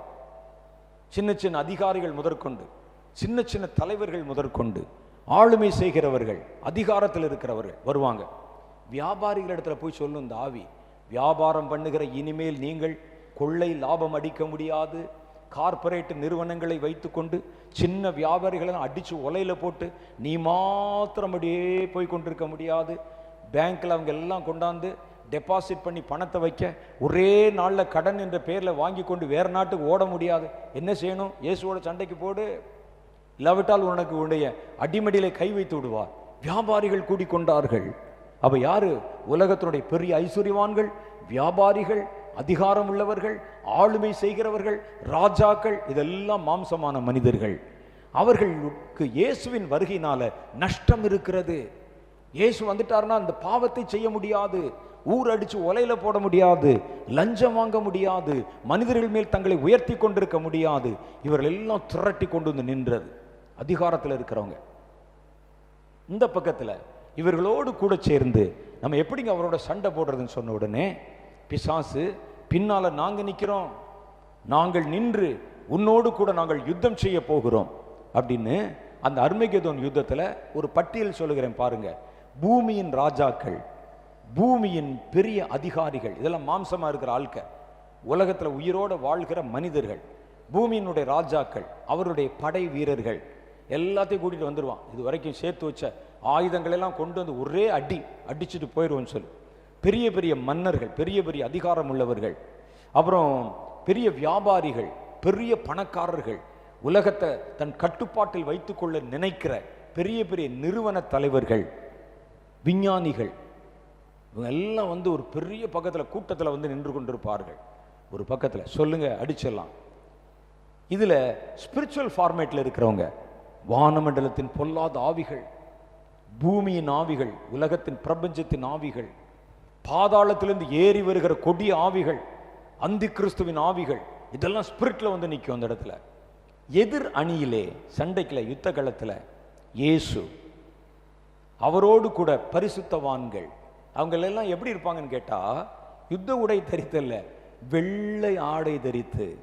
வெளிப்படுத்தின விசேஷம் 19வது அதிகாரத்தில் படிச்சு பாருங்க. வெள்ளை ஆடை தரித்தவர்கள், அவங்கெல்லாம் மனிதர்கள், மனிதர்களாக இருந்து கர்த்தரோடு கூட யுத்தம் செய்வதற்கு புறப்பட்டு போனவங்க. வெளிப்படுத்தல் 19:11 சொல்லுகிறது. இயேசு இறங்கி வராரு பாருங்க. அதுல பின்பு பரலோகம் திறந்திருக்க கண்டேன். வெளிப்படுத்தல் 19:11 வாசிக்கிறேன். பின்பு பரலோகம் திறந்திருக்க கண்டேன், இதோ ஒரு வெள்ளை குதிரை காணப்பட்டது, அதன் மேல் ஏறி இருந்தவர் உண்மையும் சத்தியமும் உள்ளவர் எனப்பட்டார். அவர் நீதியாய் நியாயம் தீர்த்து யுத்தம் பண்ணுகிறார். இயேசுவை சண்டை போடுற இயேசுவை இங்கதான் காட்டுறாங்க பைபிள்ல. அது வரைக்கும் சமாதானமாய் சாந்தமாய் இருந்த இயேசு அவர் யுத்தம் பண்ணுகிறார். அவருடைய கண்கள் அக்னி ஜுவாலையை போல் இருந்தன, அவருடைய சிரசின் மேல் அநேக கிரீடங்கள் இருந்தன. அவருக்கே அன்றி வேறு ஒருவருக்கும் தெரியாத ஒரு நாமமும் எழுதியிருந்தது, ஒரு பேரு. அந்த பேர் யாருக்குமே தெரியாது, எனக்கும் தெரியாது, உங்களுக்கும் தெரியாது. இரத்தத்தில் தோய்க்கப்பட்ட வஸ்திரத்தை தரித்திருந்தார். அவருடைய நாமம் தேவனுடைய வார்த்தை என்பது. அப்புறம் போட்டிருக்கு, பரலோகத்தில் உள்ள சேனைகள் வெண்மையும் சுத்தமும் மெல்லிய வஸ்திரம் தரித்து சுத்தமுமான மெல்லிய வஸ்திரம் தரித்தவர்களாய் வெள்ளை குதிரையின் மேல் ஏறி அவருக்கு பின் சென்றார்கள். பரலோகத்தில் இருக்க சேனை யாருன்னா வெள்ளை வஸ்திரம் தரிச்சிருக்கிறாங்க. அப்படியே ஒயிட்ல. சண்டைக்கு யாராவது ஒயிட் யூனிஃபார்ம்ல போவானா? வெள்ளை மெல்லிய வஸ்திரம் தரிச்சு போவாங்களா யாராச்சும்? பாருங்க, இந்த ஆளுக்கு அப்படி போறாங்க. இது யாரு அப்படின்னு கேட்டா, இவர்கள் மனிதர்களாக இருந்து ஜெயம் பெற்றவர்கள்.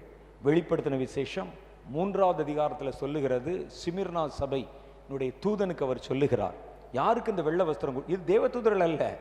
தேவதூதன் இந்த மாதிரி வெள்ளை சட்டையெல்லாம் போட்டு அப்படி வரல. அவர் தேவதூதன் வேற ஃபார்மேட்ல இருக்கிறான்.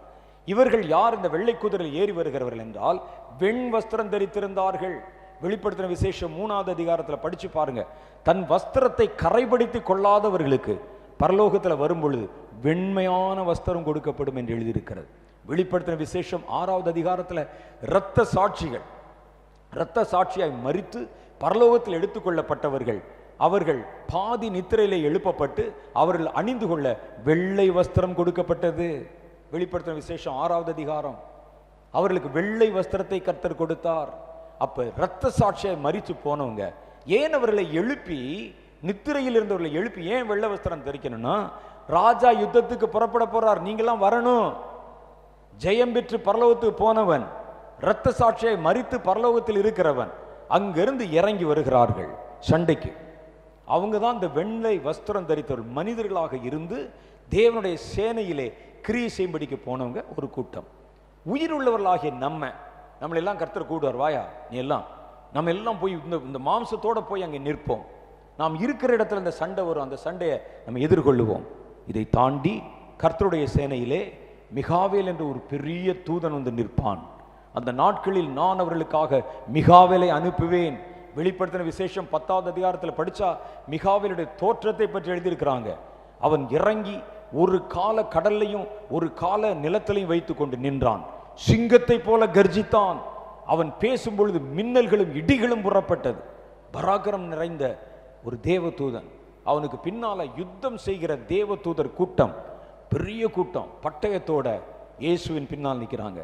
இயேசு இரத்தம் தோய்ந்த வஸ்திரத்தை தரித்து வெள்ளை குதிரையில் உட்கார்ந்து இருக்கிறார். எதுக்கு? யுத்தத்துக்கு ஆயத்தம். யுத்தம் பண்ண போறாங்க. மனிதர்கள் நம்ம மாதிரி உயிரோடு இருக்கிறவங்க, மனிதர்களாக இருந்து மரித்து பரலோகத்தில் ஜெயித்தவர்கள், அவங்க ஒரு கூட்டம். தேவ தூதர்கள், இயேசு, இத்தனை பேர் அந்த பக்கம். இப்போ சண்டை நடக்க போகுது. இந்த சண்டையில் யார் யாருக்கு என்ன வேலை? நம்ம எல்லாம் பயந்து கொண்டிருக்கிறோம். நம்ம ஆண்டவர் சொல்லுகிறார், நாம் இந்த சண்டையில் போய் நிற்கணும். இந்த கடைசி கால யுத்தத்தில் கர்த்தருடைய பிள்ளைகள் யாரை நாங்கள் தாக்கணும் ஐயா? இவர்கள் மனிதர்களை பார்த்தால் பயமா இருக்கிறது. மிசைல்ஸ் வச்சிருக்கிறோம். அமெரிக்கா சொல்லுகிறது, நாங்கள் கையில் வச்சிருக்கிற அழிவு ஆயுதங்கள் இருக்க உலகத்தை 21 முறை அழிக்கலாம். ஒட்டுமொத்த உலகத்தையும் 21 முறை அழிக்கலாமா? நாங்கள் எவ்வளோ பெரிய பலவான்கள் தெரியுமா? கடலுக்குள்ள வச்சிருக்கிறோம் பாம்பு, மேல வானத்தில் மிதக்க வச்சிருக்கிறோம் பாம்பு, பெரிய பெரிய அணு வெடிகுண்டுகள். ஒரு குண்டு அடிச்சோம்னா அதுல அப்படியே எல்லாவற்றையும் டியூன் பண்ணி, அந்த காலத்து யுத்தம் மாதிரி கிடையாது. முதல் உலக போர், 2வது உலக போரில் பயன்படுத்தப்பட்டது போல அல்ல. இப்ப புது புது வெப்பன்ஸ் வந்துருச்சு, பயோ வெப்பன்ஸ் வந்துருச்சு. இப்ப பாத்தீங்கன்னா அந்த மாதிரி ஒரு கிருமிகளை பயன்படுத்தக்கூடிய யுத்த முறைகள் வந்து விட்டது. ஒரே ஒரு ஒரு ஒரு ஆயுதம் தான் போட்டா, இது எங்கேயோ குறி வைத்து அடிக்கிறது இல்லை. இதுல செட் பண்ணி எதிரி இங்க இருக்கிறான், இந்த வீட்டில் இருக்கிறான்னு சொல்லி அனுப்பிட்டா அது அவனை தேடி கண்டுபிடிச்சு போய் அடிக்கும். அந்த அளவுக்கு மீசல்ஸ் வச்சிருக்கிறோம். ஒரு பக்கத்தில் பயங்கரமான ஆயுதங்கள். நம்ம என்ன சர்ச்சில் என்ன வெடிகுண்டா செய்கிறோம்? நாம எப்படி ஆண்டவர் இவனெல்லாம் போய் எப்படி தாங்கிறது? நம்ம கன்னை பார்த்தாலே பயந்துருவோமே. நான்லாம் தீபாவளி வெடியை பார்த்தாலே பயந்துருவேன். இந்த சட்டத்தில் சந்தோஷப்பட்டது நான் தான். ரொம்ப வெடி சத்தம் கேட்டாலே வீட்டுக்குள்ளே போய் கதவு பூட்டிக்கிடுவேன். எப்படி ஆண்டவரே போகிறது? நானே இவ்வளோ பயந்தேன்னா என் வார்த்தையை கேட்டு கர்த்தரை ஏற்றுக்கொண்டு நீங்கள் எப்படி பயப்படுவீங்க? ஐயையோ, இவ்வளோ பெரிய வெடிகுண்டுகளை வைத்துக்கொண்டு பெரிய பெரிய மீச வர சொல்லியா இயேசுவை பார்த்துடலாம். அப்போ போய் நிற்கிறோம். ஆண்டவரே முன்னேல் நாங்கள் போகணுமா ஐயா? நாங்கள் வேணா பின்னால் கத்தி ஓசனை வேணா பாட்டுக்கிட்டு பாடுறோமே ஆண்டவரே, கொயர் கியர் நடத்துகிறோமே, நாங்கள் எப்படி இவனை தாக்குவது? எங்களுக்கு அந்த சண்டை தெரியாதே. எங்களுக்கு சொல்லி கொடுத்தவர்கள் என்ன சொன்னாங்க? ஒரு மிகிதோ கூட்டத்துக்கு போனோம். அந்த ஆள் என்ன சொன்னான்னா, ஆவியோட தான் ஏன் சண்டைன்னு சொன்னான். இப்ப பாத்தீங்கன்னா உண்மையிலே இவன் கண்ணோட நிக்கிறான், அங்க கொண்டு நிறுத்தி இருக்கிறார் ஆண்டவரே, நாங்க என்ன செய்வது, இவனை எப்படி தாக்குவது, எப்படி சந்திப்பது? மாம்சத்துல சண்டை இல்லை என்றல்லவா சொன்னார்கள் அவர்கள். மாம்சத்திலேயும் சண்டை இருக்கிறது, கடைசி யுத்தத்துல ஆவிலே சண்டை இருக்கிறது. நீங்க போய் நாளைக்கு இயேசுநாதத்துல என்னை போட்டு கொடுத்துடக்கூடாது. அதனால நான் முதலே சொல்லிடுறேன், 2 சண்டையும் இருக்கு. ஆனா உங்களுக்கு கர்த்தர் அதுல ஆவிக்குரிய சண்டையை தான் உங்களுக்கு வச்சிருக்கிறார். கர்த்தர் சொல்றார், நீ ஏன் அதெல்லாம் பார்க்கிற, அவர்களை ஏன் பார்க்கிற, அமெரிக்காவுடைய ராணுவத்தை ஏன் பார்க்கிறாய், ரஷ்யாவுடைய ராணுவத்தை ஏன் பார்க்கிற, அவர் பூமியின் ராஜாக்களுடைய ராணுவத்தை ஏன் பார்க்கிற? அதுக்கு பின்னால நிக்கிறான் பாரு அந்த ஆளு, பின்னால பிசாசு, அதை பாரு. நீ அவைகளை தாக்கு, அந்த யுத்த கலையைத்தான் நான் உனக்கு கற்பித்திருக்கிறேன், நீ அவனை பார்த்துக்க, நான் இவர்களை பார்ப்பேன். நான் தான் சொன்னேன், உல்டாவா நடக்கும் சண்டை. கர்த்தர் ஆவியா இருக்கிறார், அவர் மாம்சமான மனிதருடைய சண்டை போட போகிறார். நீங்கள் மனிதர்கள் மாம்சமா இருக்கிறீங்க, ஆவியா இருக்கிற பிசாசோட சண்டை போட போறீங்க. அதான் கர்த்தருடைய யுத்த கலை, கர்த்தருடைய யுத்த தந்திரம். மாம்சத்தை நானா இருந்தா என்ன யோசிச்சிருப்பேன்னா, மாம்சத்தெல்லாம் மாம்சத்தோட மோத விடியா, இந்த கிறிஸ்தவ ஆட்களை எல்லாம் உள்ள அனுப்பி, எங்களை எல்லாம் அனுப்பி அமெரிக்கா ராணுவத்தோட மோத விடு, ஒரே நிமிஷத்துல கதையை முடித்து விடுவார்கள். நமக்கு கர்த்தர் அந்த வேலையை கொடுக்கல. நீ அந்த பக்கமே வர வேண்டாம். உனக்கு வேலை என்னன்னா, அவர்களுக்கு பின்னால நிக்குது பாரு அந்த ஆவிகள், அவைகளை பார்க்க இப்பவே உன் கண் திறந்திருக்கணும். அவர்களுக்கு பக்கத்துல பின்னால் நிக்குதே பாதாளத்தின் ஆவிகள், பிசாசின் ஆவிகள், அவைகளை ஜெயிக்கணும். எதனாலே? சாட்சியின் வசனத்தினாலும் ஆட்டுக்குட்டியின் ரத்தத்தினாலும் அவனை ஜெயித்துருங்க. நீங்க எப்படி ஜெயிப்பீங்க ஆண்டவரே? இவன் பெரிய பெரிய துப்பாக்கியெல்லாம் வச்சிருக்கிறானே, பெரிய பெரிய மிசைல்ஸ் வச்சிருக்கிறாங்களே, பயோ வெப்பன்ஸ் வச்சிருக்கிறாங்களே, பெரிய பெரிய ஏவுகணைகள், கண்டம் விட்டு கண்டம் தாவுகிற பெரிய பெரிய ஏவுகணைகள் வச்சிருக்கிறாங்களே, எப்படி என்ன இந்த சண்டையில் எப்படி நடக்கும் என்றால், அந்த கேள்விக்கு நான் விடை தருகிறேன் பாருங்கள். வேதத்துல கர்த்தர் அவர்களை எப்படி சந்திக்க போகிறார், கர்த்தர் அவர்களை கூட எப்படி சண்டை போட போறாரு அப்படின்னு. இவன் வந்து நிக்க வேண்டியதான் மெகிதோல, அந்த பள்ளத்தாக்குல அவர்கள் வந்து அங்கே நின்று கொண்டிருப்பார்கள். நின்று கொண்டு யுத்தத்திற்கு தங்களை ஆயத்தப்படுவார்கள். ஆயத்தப்பட்டவங்க காத்திருக்கும் போது கர்த்தர் அந்த யுத்தத்தை நடத்துகிற விதத்தை குறித்து வேத வசனம் நமக்கு தெளிவாக சொல்லுகிறது. கர்த்தர் எவ்விதத்திலே அந்த யுத்தத்தை செய்வார், கர்த்தருடைய கையில என்ன ஆயுதம் இருக்கிறது அப்படின்னு கேட்டீங்கன்னா, கர்த்தரிடத்தில் இருக்கிற ஆயுதங்கள் முழுவதும் இயற்கையின் பலம், அது முழுசும் கர்த்தருடைய கையில கட்டுப்பாட்டில் இருக்கு. கர்த்தர் என்ன செய்கிறார்? யோபுவின் புஸ்தகம் 38வது அதிகாரம் 22வது வசனத்துல ஒரு கேள்வி கேட்கிறார். அவர் சொல்றார், உறைந்த மழையின் பண்டசாலைகளுக்குள் நீ பிரவேசித்தாயோ, கல் மழை இருக்கிற பண்டசாலையை பார்த்தாயோ, ஆபத்து வரும் காலத்திலும் கலகமும் யுத்தமும் வரும் காலத்திலும் பிரயோகிக்கும்படிக்கு நான் அவைகளை வைத்திருக்கிறேன் என்று கர்த்தர் சொன்னார். வானத்துல ஒரு இடத்தை சொல்றார், இதுதான் நம்ம ஆயுத சாலை. அங்க என்ன இருக்குன்னா, கல்லு மழை இருக்கிறது. கல்லு பெரிய பெரிய குவியல். கல்லுன்னா இந்த சின்ன கல் இல்லை, கோலியாத்த அடிச்ச கல் இல்லை, ஒவ்வொன்றும் மலை பெருசு இருக்கும், கல்லா இருக்குது. ஆபத்து வரும் காலத்திலும் யுத்தம் வரும் காலத்திலும், எந்த யுத்தம்? இந்த யுத்தம் வரும் காலத்திலும் அவர்கள் மேல் பிரயோகிப்பதற்காக நான் இவைகளை சேர்த்து வைத்திருக்கிறேன். அப்ப கர்த்தர் என்ன செய்வார்னா, மெல்ல அதை திறந்து விட்டார்னா, இவன் அப்படி குறி பார்த்துட்டு இருப்பான், பின்னந்தலையில வந்து கல் விழும். என்ன ஆவான் யோசிச்சு பாருங்க. பின்னந்தலையில பின் மண்டையில வந்து அடிக்கும் பெரிய கல், மட்ட மட்ட மட்ட மட்ட மட்ட என்று கல் வந்து சரிந்து வந்து விழுந்தால் அவருடைய நிலைமை எப்படி இருக்கும் யோசிச்சு பாருங்க. கல் மழையினால் கர்த்தர் அவர்களோடு கூட யுத்தம் செய்ய போகிறார். அடுத்தவர் சொல்றாரு, எசேக்கியேல் தீர்க்கதரிசியின் புஸ்தகம் 39வது அதிகாரம் 18வது வசனத்தில், இஸ்ரவேல் தேசத்துக்கு விரோதமாக கோகு வரும் காலத்தில் என் உக்கிரம் நாசியில் ஏறும் என்று சொல். கர்த்தராகிய ஆண்டவர் சொல்லுகிறார், அந்நாளிலே இஸ்ரவேல் தேசத்திலே பெரிய அதிர்ச்சி உண்டாகி என் பிரசன்னத்தினால் சமுத்திரத்தின் மச்சங்களும் ஆகாயத்து பறவைகளும் வெளியின் மிருகங்களும் தரையில் ஊறுகிற சகல பிராணிகளும் தேசம் எங்கிலும் உள்ள சகல நரஜீவன்களும் அதிரும். அங்கே பர்வதங்கள் இடியும், செங்குத்தானவைகள் விழும், எல்லா மதில்களும் தரையிலே விழுந்து போம், என்று என் இருச்சலின் என் சினத்திலும் அக்னியினாலும் நிச்சயமாய் சொல்லுகிறேன் என்று கர்த்தர் சொல்லுகிறார். அப்ப என்ன நடக்குமா அந்த இடத்துல? அவர்கள் அங்கே நின்று அப்படி குறி பார்த்துக்கிட்டு இருப்பான், வரட்டும் இயேசுன்னு சொல்லி. கர்த்தர் அவன் நிற்கிற பூமி அப்படி லேசா ஒரு ஆட்டு, ஒரு நில அதிர்ச்சி. இயற்கை மனிதனுக்கு விரோதமாக எதிர்த்து வந்தால் எந்த ஆயுதத்தை வைத்து அவன் தன்னை தற்காத்து கொள்ள முடியவே முடியாது. பாருங்க, நாசா இருக்கக்கூடிய இடத்துல போன வருஷம் நடந்தது. நாசா இருக்கக்கூடிய இடத்துல 220 கிலோமீட்டர் வேகத்தில் ஒரு புயல் கரையை கடக்க போகிறதுன்னு கண்டுபிடிச்சாங்க. போன வருஷம் புயல் கரையை கடக்க போகுது. இது எங்க வருதுன்னு சொல்லி பார்க்கிறான், நாசாவை நோக்கி குறி பார்த்துக்கிட்டு இருக்கு. அது உடனே சொன்னாங்க, நாளைக்கு இருந்து லீவியா ஒரு வாரத்துக்கு. புயல் போன பிறகு கம்பெனி இருந்தா வருவோம், இல்லாவிட்டா நிரந்தரமான லீவுன்னு எல்லாம் கடையை பூட்டிட்டு ஓடிட்டான். இதான் நம்முடைய விஞ்ஞானிகள். கர்த்தருடைய பலத்துக்கு முன்னால் எவனும் நிற்க முடியாது. ஒரு வெள்ளம் வந்தா என்ன செய்வீங்க? மீசல்ஸ் போட்டு அடிப்பீங்களா? கல்லு மழை விழுந்தால் என்ன செய்வீர்கள்? கர்த்தர் சொல்லுகிறார், அவர்கள் கோகு எனக்கு விரோதமாக எதிர்த்து வரும் பொழுது நான் கல் மலைகளினால் அவனை எதிர்ப்பேன். பூமி அதிர்ச்சி உண்டாகும். உலக தோற்றம் முதல் இதுவரைக்கும் வண்டிராத மாதிரி ஒரு பெரிய நிலநடுக்கம் அந்த நாட்களிலே உண்டாகும் என்று கர்த்தருடைய வேதத்தில் அங்கே எழுதியிருக்கிறதை பார்க்கிறோம். வெளிப்படுத்தின விசேஷம் 19வது அதிகாரத்தில் என்ன நடக்குது பாருங்க. அவர் அங்கே சொல்லுகிறார், பரலோகத்தின் சேனைகள், வெளிப்படுத்தல் 19வது அதிகாரம் 14வது வசனம், பரலோகத்தில் உள்ள சேனைகள் வெண்மையும் சுத்தமுமான மெல்லிய வஸ்திரம் தரித்து வெள்ளை குதிரையின் மேல் ஏறி அவருக்கு பின் சென்றார்கள். புறஜாதிகளை வெட்டும்படிக்கு அவருடைய வாயிலிருந்து கூர்மையான பட்டயம் புறப்படுகிறது. இருப்பு கோலால் அவர்களை அரசாளுவார். அவர் சர்வ வல்லமுள்ள தேவனுடைய உக்கிர கோபமான மதுவுள்ள ஆலையை மிதிக்கிறார். பின்பு ஒரு தூதன் சூரியனில் நிற்க கண்டேன்.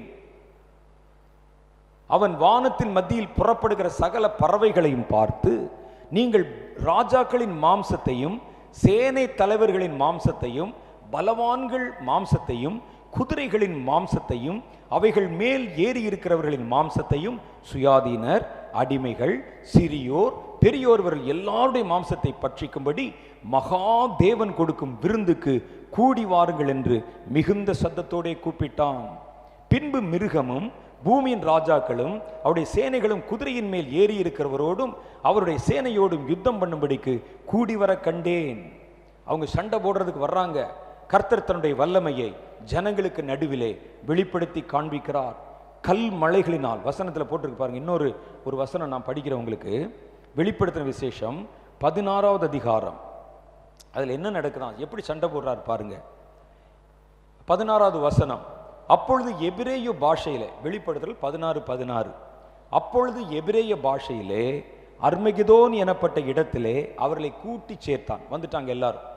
7ஆம் தூதன் தன் கலசத்தில் உள்ளதை ஆகாயத்திலே ஊற்றினான். அப்பொழுது பரலோகத்தின் ஆலயத்தில் உள்ள சிங்காசனத்திலிருந்து ஆயிற்று அப்படின்னு சத்தம் கேட்டுச்சு. பெரும் சத்தம் பிறந்தது. சத்தங்கள், அந்த சத்தம் வந்த உடனே அப்படி விஷயம் எடுத்து அப்படி கை அப்படி காமிச்ச உடனே சத்தங்களும் இடி முழக்கங்களும் மின்னல்களும் உண்டாயின. அந்த ஒரு நிமிஷத்துல ஆண்டவர் எப்படி அட்டாக் பண்றாரு பாருங்க. சத்தம் பட்ட பட்ட பட்டமன்னு சத்தம் கேட்குது. சத்தத்தை பார்த்தா பயந்துருவான்ல யாருமே. இடி விழும்போது பாருங்க, சத்தத்தை கேட்டு, இடி ஓசை கேட்ட நாகம் போல, பாம்புக்கு இடி சத்தத்தை கேட்டா பயம். சத்தங்களும் இடி முழக்கங்களும் மின்னல்களும் உண்டாயின. பூமி மிகவும் அதிர்ந்தது. வேதத்துல இடி மின்னல்னு போட்டிருந்துச்சுன்னா இவைகள் அப்நார்மல் என்ற அர்த்தம். இப்ப நீங்க பார்க்குற மாதிரி இல்லை.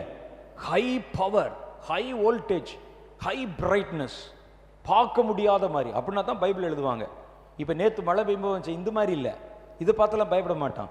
சத்தங்களும் இடி முழக்கங்களும் மின்னல்களும் உண்டானது. பூமி மிகவும் அதிர்ந்தது. எந்த அளவுக்குயா? பூமியின் மேல் மனுஷர்கள் உண்டான நாள் முதற்கொண்டு அப்படிப்பட்ட ஒரு பெரிய அதிர்ச்சி உண்டானதில்லை. இப்ப என்ன செய்யறது? இராணுவம் நின்று கொண்டிருக்கிறது. இதுவரைக்கும் பூமியில மனுஷர்கள் தோன்றினதிலிருந்து வராத மாதிரி ஒரு பெரிய எர்த்குவாக் வந்துருச்சுங்க. இப்ப இந்த வெப்பன்ஸை வைத்து என்ன செய்யலாம்? எப்படி சண்டை போடுறது? அவனவன் துண்டை காணும் துணியை காணும் ஓடி தப்பிக்கத்தான் வழி பார்க்கணும். எதிர்க்க முடியாது. இயற்கை அவனாவது எதிர்த்து இருக்கிறானா? எதிர்க்க முடியுமா? யோசிச்சு பாருங்க. கர்த்தர் என்றால் என்ன நினைச்சீங்க? உங்க மாதிரி கத்திடு சண்டை போடுவார் நினைச்சீங்க? லேசா அப்படி ஆட்டி விட்டா போதும், மனிதன் அவ்வளவுதான் நிலை தடுமாறி விடுவான். ஆண்டவர் எப்படி அட்டாக் பண்றாரு பாருங்க. இடிமுழக்கங்களும் பூமி மிகவும் அதிர்ந்தது. பூமியின் மேல் மனுஷர்கள் உண்டான நாள் முதற்கொண்டு அப்படிப்பட்ட ஒரு பெரிய அதிர்ச்சி உண்டானதே இல்லை. அப்பொழுது மகாநகரம் எருசலேம் என்ற மகாநகரம் 3 பங்காக பிரிக்கப்பட்டது. 3 பங்கா அப்படி உடைஞ்சு சிதறிடுச்சான். அது புறஜாதிகளுடைய பட்டணங்கள் விழுந்தன. இது பிரிக்கப்பட்டுருச்சு. புறஜாதிகளுடைய பட்டணங்கள் இருக்கு பாருங்க, மற்ற எருசலேமை தாண்டி இஸ்ரேலை தாண்டி இருக்கக்கூடிய வேறு தேசத்தில் இருக்கிற பட்டணங்கள், நான் சும்மா தான் பேர் சொல்றேன், நியூயார்க்கு, மாஸ்கோ, நம்ம ஊர்ல டெல்லி, அதையும் சேர்த்துக்கிறோமே, டெல்லி, பாம்பே, கல்கத்தா, புறஜாதிகளுடைய பட்டணங்கள் விழுந்தன. மகா பாபிலோனுக்கு தேவனுடைய உக்கிரமான கோபாக்கினையான மது உள்ள பாத்திரத்தை கொடுக்கும்படி அது அவருக்கு முன்பாக நினைப்பூட்டப்பட்டது. ஆண்டவருடைய கோபம் பற்றி எரியுது, பட்டணம் பிரிக்கப்படுது, புறஜாதியுடைய பட்டணம் விழுகுது. அந்த நேரத்தில் ஒரு ஆள் மெல்ல போய் ஆண்டவர்கிட்ட ஞாபகப்படுத்துறான், பாபிலோன் விட்டுறாதீங்க. அதான் நீங்க நல்லா படிச்சு பாருங்களேன், அப்படித்தான் அது அவங்க நாகரிகமா எழுதியிருக்கிறாங்க. நான் உங்களுக்கு புரிகிற மாதிரி சொல்றேன்.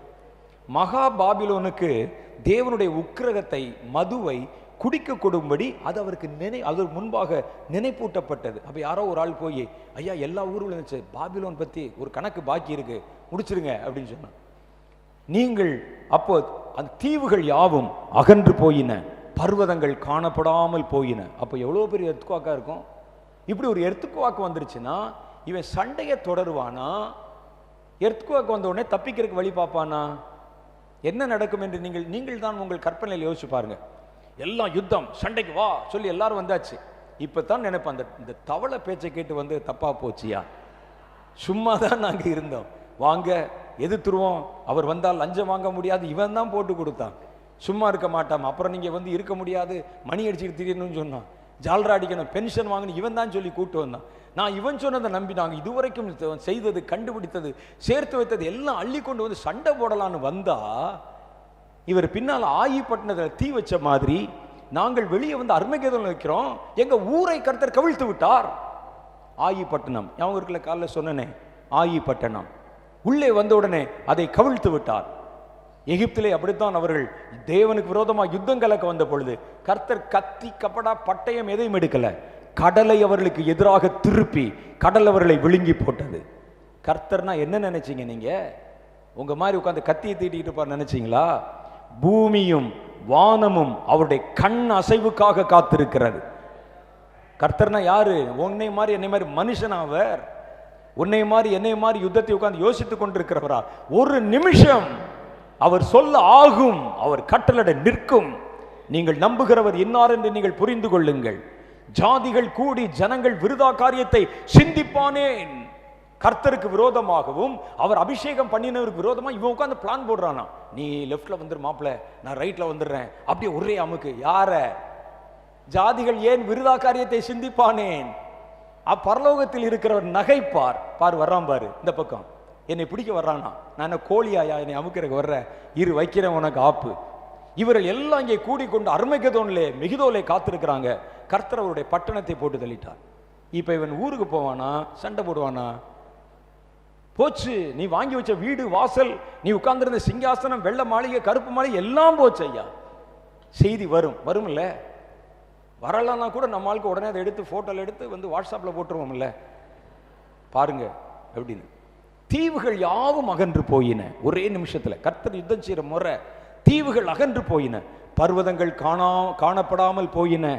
அப்பதான் நமக்கு சந்தோஷம். ஒரு நல்ல வேளை கர்த்தர் இவங்களோட நம்மளை கோர்த்து விடல, நம்மை நேராய் பிசாச பார்க்க சொன்னார். கர்த்தர் இவர்களுக்கெல்லாம் ஒரே நிமிஷத்துல சாவு மணி அடித்து விட்டார். இப்ப பாருங்க, இங்கே போட்டிருக்கு பாருங்க 21ஆம் வசனத்துல, தாளந்து நிறையான 10,000 கிலோ, ஒரு தாளந்து நிறையான பெரிய கல்மழையும் வானத்திலிருந்து மனுஷர் மேல் விழுந்தது. ஒவ்வொன்றும் ஒரு டன்னு அல்லது 1000 கிலோ, 10,000 கிலோ, இப்படி ஒரு கணக்கு சொல்றாங்க. அவ்வளோ பெரிய டன் எடையுள்ள கல்லு 1-2 இல்லை, மழை மாதிரி விழுந்தான். மழை தண்ணி மழை விழுந்தாலே நம்ம பாருங்க அப்படியே வந்து வெளியே போக முடியல, பயப்படுகிறோம், குடை தேடுகிறோம், மழை வந்துருச்சே அப்படியே நடக்கிறதுக்கு நம்ம யோசிக்கிறோம். இது கல்லா விழுந்துச்சுன்னா எப்படி இருக்கும்? அந்த கல் ஒவ்வொன்று 1000 கிலோ கல், மிகப்பெரிய கல். கல் மழையும் வானத்திலிருந்து மனுஷர் மேல் விழுந்தது. அந்த கல் மழையினால் உண்டான வாதை, கல் விழுந்துச்சுன்னா எப்படி இருக்கும் பாருங்க, நச்சு நச்சு நச்சுன்னு அடிச்சுச்சான். என்ன செய்வது, யாரை தாக்குவதையா? இந்த கல்லையா போய் அடிக்க முடியும்? அவர்கள் வைத்திருந்த மனிதருடைய நம்பிக்கையெல்லாம் மற்று போனது.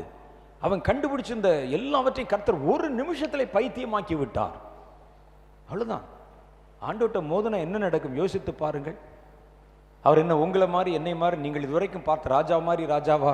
அவர் ராஜாதி ராஜா, ராஜாக்களுக்கெல்லாம் ராஜா. வானமுடைய வார்த்தையை கேட்கும். ஒரு புயல் வந்துருச்சுன்னா நம்ம வந்து ஓடுறமே. நாசா விஞ்ஞானிகள் ஓடினார்களே, நாசால இருக்கிற விஞ்ஞானிகள், நீங்க செய்தித்தாள்ல போன வருஷம் நாசாவுக்கு லீவ் விட்டாங்க 4 நாள், புயல் போட்டு அப்புறம் திறந்துக்கலான்னு. அப்ப என்ன நீங்க விஞ்ஞானிகள் வந்து டெலஸ்கோப் வைத்து அதை வைத்து இதை வைத்து என்ன கண்டுபிடிக்கிறீங்க ஐயா? நீங்க என்னதான் செய்து கொண்டிருக்கிறீர்கள்? அங்கே புயல் வந்த உடனே அதை தாங்க முடியவில்லை. இதுதான் நம்முடைய விஞ்ஞானம். மனிதர்கள் ஏகமாய் கூடிக்கொண்டு புயலை தடுத்து நிறுத்தினதாக சரித்திரம் இல்லை. முடியாது நமக்கு. ஆனா இயேசு பாருங்க, சர்வசாதாரணமா கடல்ல போய் கொண்டிருக்கிறார். புயல் வந்த உடனே நம்ம தப்பித்துக் கொள்ள தான் வழி பார்க்கிறோம். இயேசு எழுந்து நின்று காற்றையும் கடலையும் பார்த்து இறையாதே, அமைதலாயிரு என்றார். இது மாதிரி வேற எவனாவது சொல்ல முடியுமா? எந்த ராஜாவாவது சொல்ல முடியுமா? ஐயா நேரா போய் ட்ரம்ப்கிட்ட கேட்கிறோம், புயல் வருதுன்னு சொல்றாங்களே, இருங்க ஒரு ஆர்டர் போட்டுருவோம், வரக்கூடாதுன்னு போட்டுருவோம், இந்த ஊருக்குள்ள நுழையக்கூடாது, எவனையாவது உத்தரவு போட சொல்லுங்க பார்ப்போம். நேரா இது வாஷிங்டன் பட்டணத்தை தான் வந்து நோக்கி வருதான் அப்படின்னு சொல்றோம். பரவாயில்ல வாங்க, நாங்க நம்ம உடனே செனட்டை கூட்டி நம்ம ஒரு தீர்மானம் நிறைவேற்றி இந்த ஊருக்குள் நுழையக்கூடாது அப்படின்னு போட்டுருவோம். கேட்குமா? இயேசு சொன்னா கேட்கும், நீ சொன்னா கேட்குமா? எந்த அதிகாரியாவது சொன்னா கேட்குமா? எந்த ராஜா சொன்னா கேட்குமா? ஆகவேதான் சொல்லுகிறேன், இவன்லாம் ராஜா, அவர் ராஜாதி ராஜா, அவர் எல்லாவற்றுக்கும் மேல ராஜா. யார்கிட்ட மோதி பார்க்கிறீர்கள்? தவளை சொன்னா கேட்டுரும். அப்பதான் சொல்லுவாங்க, ஐயோ தவளை நாசமா போவதாக, இப்படி கொண்டாந்து நம்மளை கோர்த்து விட்டுட்டு இருக்கிறதெல்லாம் போச்சு ஐயா. இப்ப வந்து உட்கார்ந்து கொண்டு இருக்கிற நம்ம வீடு வாசல் அங்க பின்னால் அழிஞ்சு போச்சு. காட்சியை நீங்க கற்பனை பண்ணி பார்க்கணும். இவர்கள் எல்லாம் வந்து மிலிட்டரி அங்க நின்று கொண்டு இருக்கிறது, ஊர் போச்சு, அழிஞ்சிருச்சு. இனி என்ன செய்வது? தான் கையில் வைத்திருக்கிற ஆயுதங்கள் தான் மிச்சம். அதைத்தான் இனிமேல் சமைக்கணும், சாப்பிடணும். வீட்டுக்கு போனா அங்க ஒண்ணும் இல்லை, எல்லாம் சாம்பலாய் மாறி விட்டது. அவன் நிலைமையை பாருங்க. ஆயி பட்டணத்தார் இப்படித்தான் அந்த எதிரிகளை துரத்துகிறோம் என்று நினைத்து கொண்டு பட்டணத்தை விட்டு வெளியே போனாங்க. பட்டணத்துக்கு பின்னால் வைத்து விட்டார்கள். திரும்பினார்கள், அங்கே போனவர்கள் அவரை துரத்தினார்கள். இவர்கள் திகைத்து திரும்பும் பொழுது கர்த்தருடைய படை அவர்களை மேற்கொள்ள ஆரம்பித்து விடும். கல் மழை அக்னி. இது மாத்திரம் இல்ல, கர்த்தர் இன்னும் வேற கொஞ்சம் டெக்னிக் வச்சிருக்கிறார். நான் அதையும் உங்களுக்கு சொல்லிடுறேன். நம்ம இப்ப ஜெபம் பண்ண போறோம். அதற்கு முன்பாக அதையும் நம்ம பார்த்துடலாம். கர்த்தர் என்ன செய்ய போறார்? ஒண்ணு பூமி எதிர்ச்சி, கல் மழை, காற்று, மின்னல், புயல், சத்தம்.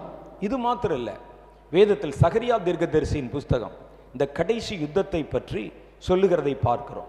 சகரியா 14வது அதிகாரம் 12வது வசனத்தில் இருந்து, எருசலேமுக்கு விரோதமாக யுத்தம் பண்ணின எல்லா ஜனங்களையும் கர்த்தர் வாதிக்கும் வாதையாவது. ஆண்டவர் எப்படி அவங்களை அடிப்பார்னு சொன்னா, அவர்கள் காலூன்றி நிற்கையிலும் அவருடைய சதை அழிந்து போகும், அவர்கள் கண்கள் தங்கள் குழிகளிலே கெட்டு போகும், அவர்கள் நாவு அவர்கள் வாயிலே அழுகி போகும். அப்படி நின்று அப்படி குறி பார்த்துக்கிட்டு இருக்கும் போதே திடீர்னு கண்ணு அப்படியே உள்ள என்ன தங்கள் குழிகளிலே கெட்டு போகும். இப்ப யாரை சொல்றது? அப்படி பார்த்து கொண்டிருக்கும் போதே சதை அப்படியே அழுகி போகும். ஒரு வாதை அவர்கள் மேல் வருகிறது. அது ஒரு வியாதியா, அது என்ன ஒரு கெமிக்கலா தெரியல. ஒரு வாதை, திடீரென்று ஒரு வாதையை கர்த்தர் அவர்களுடைய அந்த யுத்த சேனைகள் நடுவில் அனுப்புகிறார். நின்று அப்படி கை பிடிச்சிருக்கும் போதே கை நடுங்குது. நான் பார்க்கிறான், சதை அப்படி சொட்டு சொட்டா விழுகுது. எப்படி இருக்குன்னு யோசிச்சு பாருங்க. இன்னும் என்ன செய்வது? கோயில் வாசல்ல போய் பிச்சை எடுக்க வேண்டியதுதான். சதை அழுகி ஓடுகிறது. பார்த்து கொண்டிருக்கும் போதே, குறி வைத்துக் கொண்டிருக்கும் போதே கண்ணு அப்படியே உருகி அழிந்து போகிறது. பேசலான நாக்கு திறந்த நாக்கு அங்கே அழுகி போய்விட்டது. அந்நாளிலே கர்த்தரால் பெரிய கலக்கம் அவர்களுக்குள் உண்டாகும். அவனவன் தன் அயலானுடைய கையை பிடிப்பான். அவனவனுடைய கை அவன் அவன் அயலானின் கைக்கு விரோதமாய் எழும்பும். இந்த மாதிரி ஒரு குழப்பம் உள்ள உண்டான உடனே அவங்களே ஒருத்தர் அடிச்சுக்கிடுவாங்களாம். ஒன்னாலதானடா நான் தான் சும்மா இருந்தேனே, நீ தானே என்னை கூப்பிட்ட, இல்லாவிட்டால் நான் வந்திருக்க மாட்டேனே, இப்ப பாரு கையை காணோம், சதையை காணோம், நாக்க காணோம் என்று சொல்லி ஒருவர் அடித்துக் கொள்வார்கள். யூதாவும் எருசலேமிலே யுத்தம் பண்ணும். அப்பொழுது சுற்றிலும் இருக்கிற சகல ஜாதியருடைய ஆஸ்தியான பொன்னும் வெள்ளியும் வஸ்திரங்களும் மகா திரளாய் கூட்டப்படும். அந்த பாளையங்களில் இருக்கும் குதிரைகள், கோவேறு கழுதைகள், ஒட்டகங்கள் போன்ற மிருக ஜீவன்களுக்கும் அந்த வாதை வரும். வாதைன்னா இது ஒரு நோய், ஒரு கொள்ளை நோய். மனுஷனுக்கு உடம்புல தெம்பு இருக்க வரைக்கும் தான் அவன் டயலாக் எல்லாம் பேசுவான், சும்மா பேச மாட்டான். வானம் பொழிது பூமி விளையும் சும்மா பேசுவான். உடம்புல தைரியம் இருக்கணும், உடம்புல தெம்பு இருக்கணும். தாவீது அப்படித்தான், சண்டை பிரியர். சண்டை போட்டு எல்லாரும் பயந்தாங்க, தாவீதை பார்த்து எல்லாரும் பயந்தாங்க. தாவீது சொல்லுகிறார், தாவீது பெரிய பெரிய எதிரிகளுக்கெல்லாம் பயப்படாமல் நின்றவர். சங்கீதத்தில் எழுதியிருக்கிறார், கர்த்தாவே என் எலும்புகள் ஒன்றோடு ஒன்று குழம்புகிறது, என்னுடைய சதையெல்லாம் நடுங்குகிறது. சங்கீதத்தில் ஒரு வியாதியை பார்த்து பயப்படுகிறார். கண்ணுக்கு தெரியாத கிருமி, பயந்துதான் ஆகணும், எவ்வளவு பெரிய ஆளா இருந்தாலும். வியாதி, இந்த வியாதி கர்த்தர் அவருடைய பாளையத்திலே ஒரு கொள்ளை நோயை அனுப்புகிறார். அந்த வியாதி எப்படி இருக்கும்? அந்த வாதை அங்க போட்டிருக்கு பாருங்க, சதை அழுகி போகுமா. என்ன செய்வது?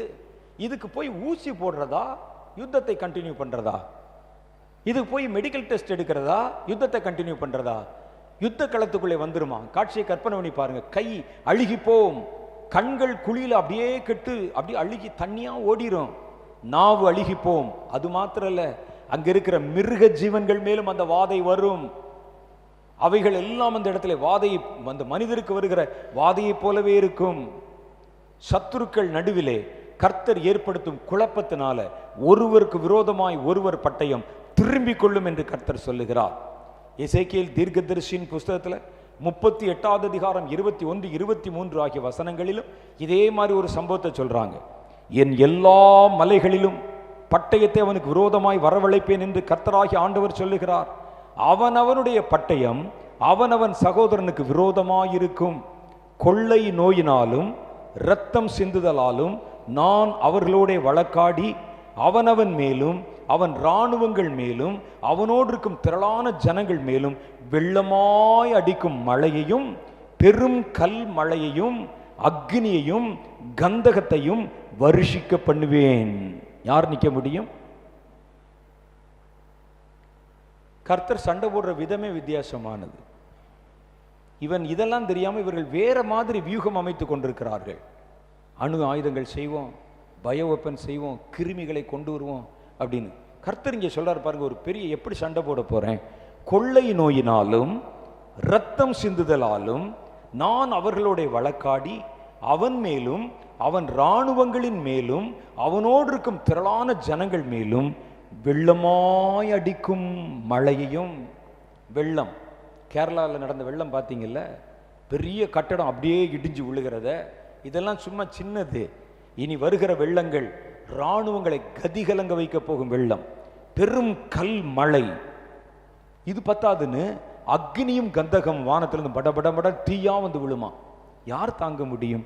இவ்விதமாய் நான் அநேக ஜாதிகளின் கண்களுக்கு முன்பாக என் மகத்துவத்தையும் என் பரிசுத்தத்தையும் விளங்க பண்ணி அறியப்படுவேன். அப்பொழுது நான் கர்த்தர் என்று அறிந்து கொள்வார்கள். அப்பதான் நான் யார் என்று அவனுக்கு தெரியும். அது வரைக்கும் சும்மா போஸ்டர் ஒட்டுவதும் கர்த்தரை பற்றி கேவலமாய் பேசுவதும் இப்பதான் தெரியும் நான் யார் என்று. பெரும் கல்மழை, பெரும் வெள்ளத்தின் இரைச்சல், கொள்ளை நோய், வாதை, எந்த இராணுவம் நிற்க முடியாது. நீ ஏன் அவருடைய ஆயுதங்களை பார்த்து பயந்துட்டு இருக்கிற? நான் பார்த்து கொள்ளுகிறேன் அதை. அப்ப கர்த்தர் நமக்கு என்ன வச்சிருக்கிறார் பாருங்க. ஆகவே நீங்கள் உலகத்தின் ஆயுதங்களை கண்டு பயப்பட வேண்டியதில்லை, பூமியின் ராஜாக்களை குறித்து கவலைப்பட வேண்டியதில்லை. அவர்களை கர்த்தர் தம்முடைய உக்கிர கோபத்திலே தண்டித்து போடுவார். அவர் வச்சிருக்கிற வெப்பன்ஸ் முன்னால எவனும் நிற்க முடியாது. பூமியினுடைய அஸ்திவாரங்களை குலுக்கி எர்த்குவாக் வர வச்சு மழை பெய்ய வச்சு இதெல்லாம் யோசிச்சு பார்த்தீங்கன்னா நம்ம வச்சிருக்கிற இந்த ஆயுதங்களை வச்சு ஜெயிப்பது கடினம். அவ்வளவுதான். எல்லாரும் அங்கே மரணத்துக்குள்ளே, கொள்ளை நோய்க்குள்ளே கை காலெல்லாம் இழுத்து கொண்டு, கண் இல்லாம, சதை இல்லாம, நாக்கு இல்லாம எப்படி இருக்கும் யோசிச்சு பாருங்க. அவருடைய பிரேதங்கள் வீதியெல்லாம் கிடக்குமாம் அந்த யுத்தத்தில். கர்த்தர் அந்த நேரத்தில் மனிதர்களான நமக்கு பொல்லாத பிசாசின் சேனைகளோட யுத்தம் செய்யத்தக்கதான அதிகாரத்தை நம் கைகளிலே தருகிறார். ஏன்னா நம்ம மனிதர், நமக்கு தான் அந்த லைசன்ஸ் இருக்குது. நீ போய் அந்த பொல்லாத ஆவியின் சேனையோட யுத்தம் பண்ணு. ஏன் மனுஷனோட போராட விடலைன்னு சொன்னா, மனுஷனோட போராடினா அவனும் இந்த பூமியை சேர்ந்தவன் தான். அப்ப அவனுக்கு அதே லைசன்ஸ் இருக்கு. அப்ப உன்னுடைய பலமும் அவனுடைய பலமும் சமமா இருக்கும். இவனுக்கு லைசன்ஸ் கொடுக்கிற, அவனுக்கு அதிகாரத்தை கொடுத்து சாத்தான பூமியில நிக்க வைத்து கொண்டிருக்கிற, சப்போர்ட் பண்ற, அவனுக்கு ஜாமீன் கொடுத்திருக்கிற, இடம் கொடுத்திருக்கிற மனிதர்களை கர்த்தர் போட்டு தள்ளிட்டா சாத்தான் பலவீனம் ஆயிடுவான். என்ன சொல்றீங்க நீங்க? சாத்தானுக்கு சப்போர்ட் பண்ற மனிதர்கள் இருக்கிற வரைக்கும் தான் பூமியில் அவன் வேலை செய்ய முடியும். இந்த மனிதர்கள் அழிய அழிய, பூமியின் ராஜாக்கள் அழிய அழிய, அவர்களுக்கு கொடுத்த அதிகாரம் அழிய அழிய, சாத்தான் கொஞ்சம் கொஞ்சமா பலவீனமாகி அவன் கைகளில் இருக்கிற எல்லாவற்றையும் இழந்து கொண்டே வருகிறான். இப்ப கர்த்தர் சொல்கிறார், அப்போ என்ன செய்ய ஆண்டவரே, உன் வெறும் காலால அவனை மிதித்து விடு, அந்த பொல்லாத சத்துரு சர்ப்பம் நசுக்கப்படும் என்று கர்த்தர் சொல்லுகிறார். அவனுக்கு பலம் யாரு தெரியுமா? அவனை பின்பற்றுகிற மனிதர்கள். நான் ஏற்கனவே உங்களுக்கு இதனால தான் அந்த ஆவிக்குரிய சட்டத்தை சொல்லி கொடுத்தேன். கர்த்தராய் இருந்தாலும் பிசாசாய் இருந்தாலும் பூமியிலே கிரியை செய்யணும்னா அந்த மனிதர்களை கொண்டு, அவர்களை பின்பற்றுகிற, அவர்களுக்கு ஆதரவு கொடுக்கிற மனிதர்களை கொண்டுதான் கிரியை செய்யணும். ஏனென்றால் கர்த்தர் பூமியையோ மனுபுத்திரருக்கு கொடுத்திருக்கிறார். நமக்கு தான் அதுல உரிமை இருக்கு. இந்த உரிமைக்காரர்கள் கூப்பிட்டா தான் அவன் நிக்க முடியும். அப்ப சாத்தானுக்கு அடைக்கலம் கொடுத்து, அவனுக்கு பவர் கொடுத்து, அவனை ராஜாவா ஏற்றுக்கொண்டு, அவனுக்கு அதிகாரம் கொடுத்த பூமியின் ராஜாக்கள் எல்லாம் கல்மழையிலும் அக்னியிலும் வாதையிலும் பெருமழையின் அந்த இரைச்சலிலும் எல்லாவற்றிலும் அழிந்து, கொள்ளை நோயிலே அழிந்து, கொஞ்சம் கொஞ்சமா அழிய அழிய அழிய, சாக சாக சாக, சாத்தானுக்கு சப்போர்ட் பண்ண தானே, சப்போர்ட் போக போக சாத்தான் கொஞ்சம் கொஞ்சமாய் பலவீனமாய் கொண்டே வருகிறான். அப்படியே நிக்க முடியல, தடுமாறுகிறான், நிக்க முடியல. ஏனென்றால் அவனுக்கு கைலாகு கொடுத்த, அனுமதி கொடுத்த, அவன் நிற்பதற்கு அதிகாரத்தை கொடுத்த மனிதர்கள் ஒவ்வொன்றா சாகுறாங்க. அவனுடைய பலம் குறைக்கப்படுகிறது. இவர்கள் இல்லாவிட்டால் பூமியில் அவன் கிரியை செய்ய முடியாது. ஒரு செத்த பாம்பு நிலைக்கு போல தள்ளாடுகிற பழைய சர்ப்பமாய் மாறுகிறான். அப்ப ஆண்டவர் சொல்ல, இப்ப போ நீ, ஏன்னா மனிதர்களை கொண்டு அவனை ஜெயிக்க வேண்டும், போ. அதைத்தான் ரோமர் புஸ்தகத்தில் சொல்ல, கொஞ்ச காலத்திலே கர்த்தர் சாத்தானை உங்கள் கால்களின் கீழே நசுக்கி போடுவார். அல்லேலூயா. அப்ப கர்த்தர் சாத்தான குறி வைக்கிறதா உங்க வேலை. அதனால தான் சொல்லுகிறார், மாம்சத்துக்கும் ஆவிக்கும் கடைசி யுத்தத்துல பங்கு இருக்கு. ஆனா அதுல மனிதர்களான நீங்கள் பொல்லாத ஆவிகளுடனே சேனைகளுடனே சண்டை போடத்தான் அழைக்கப்படுகிறீர்கள். அல்லேலூயா. உங்களுக்கு மனிதனோட சண்டை போடுற அந்த பார்ட் கிடையாது. நீங்க போய் யாரையும் இராணுவத்தில் போய் குண்டு வைக்கிறது, தற்கொலை படம் மாதிரி போறது, முதுகுல குண்டை கட்டிட்டு உள்ள போய் நீங்க குதிக்கிறது, சண்டை போடுறது, இந்த ஹீரோயிசம் பண்றது, அதெல்லாம் வேண்டாம். அதெல்லாம் கர்த்தர் பார்த்து கொள்ளுவார்.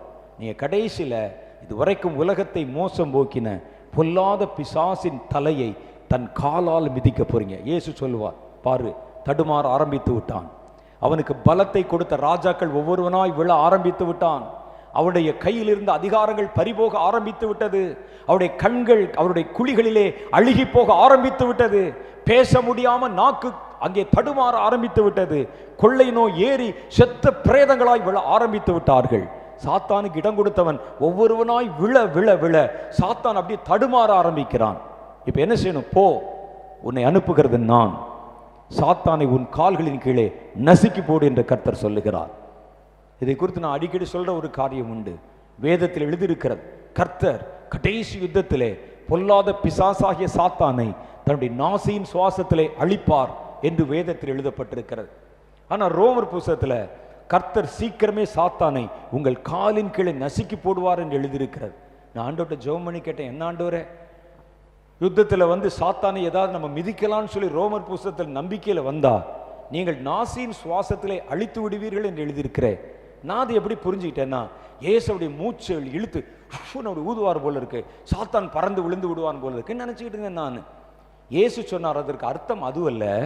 நாசியின் சுவாசம் என்றால் மனிதன் என்று பொருள். கர்த்தர் மண்ணிலே மனிதனை உண்டாக்கி தன் நாசியின் சுவாசத்தை அவனுக்கு கொடுத்து அவனை ஜீவாத்மாவாக்கினார். அவனை நான் என் பட்டயத்திலே சங்கரிக்க போகல, உன்னை கொண்டு பிசாசனுடைய தலையை நசுக்க போகிறேன் என்றார். அல்லேலூயா. இப்ப புரியுதா கர்த்தர் வைத்திருக்க பெரிய திட்டம்? அடுத்து என்ன நடக்க போகுது புரியுதா? இப்ப நீங்க இங்கே எங்கே வருகிறீர்கள் என்று தெரிகிறதா? கர்த்தர் இப்பொழுதிருந்தே பிசாசின் சேனைகளோடு மனிதன் போராடுவது எப்படி, அவனை எப்படி மிதிப்பது, நசுக்குவது, ஜெயிப்பது என்று கர்த்தர் உங்கள் கைகளிலே யுத்தத்தின் அதிகாரத்தை தருகிறார். அவர் சொன்ன காலம் இதுதான். மாம்சத்தோடும் இரத்தத்தோடும் அல்ல, அதிகாரங்களோடும் துரைத்தனங்களோடும் அந்தகார லோகாதிபதிகளோடும் வானமண்டலத்தின் பொல்லாத ஆவிகளின் சேனைகளோடும் போராடுவதற்கு இதுதான் காரியம், இதுதான் காலம். இப்ப நீங்க உங்க போராட்டத்தை துவக்கினாதான் தன் காலின் கீழே சாத்தானை நசுக்குகிற ஒரு புதிய தலைமுறை உங்கள் மூலமாய் பிறக்க போகிறது. அர்மகெதோன்ல நிக்க போற தலைமுறை இப்ப இருக்கிற கிறிஸ்தவ கூட்டம் அல்ல, ஒரு புது கூட்டம், வைராக்கியத்திலே நிறைந்து கர்த்தருக்கென்று சாதிக்க பிறந்த கூட்டம். அதை பிறப்பிக்கும்படிக்கு தான் கர்த்தர் உங்களை அழைத்திருக்கிறார். உங்கள் கைகளிலே பட்டயத்தை கொடுத்திருக்கிறார். உன்னை அனுப்பி ஜெயித்து விட்டு வா என்று சொல்லி கர்த்தர் உன்னோடு கூட கடந்து வந்து கொண்டிருக்கிறார். நீங்க இந்த காலகட்டத்தில் ஆவிகளோட யுத்தம் பண்ணுகிற கலைகளை கற்றுக்கொள்ள வேண்டும். அதுதான் கர்த்தர் கொண்டாந்திருக்கிறார். அப்ப நம்ம யாரோட போராடலாம்? ஒரு சின்ன காரியத்தை மாத்திரம் உங்களை ஆரம்பிக்கிறேன். நாளைக்கு கொஞ்சம் அதை சொல்லிட்டு அப்புறம் ஃபுல்லா நம்ம ஜெபந்தான். முதல்ல இப்ப நமக்கு கொடுக்கப்பட்ட ப்ராஜெக்ட் 3 வலு சர்ப்பத்தின் வாயிலிருந்தும் மிருகத்தின் வாயிலிருந்தும், அன்று சொல்ல அந்த கடைசி காலத்துல கள்ள தீர்க்கதரிசியின் வாயிலிருந்தும் 3 தவளைகள் பிறக்கிறது. 3 தவளை. இந்த தவளை அது அற்புதங்களை செய்கிற ஆவி.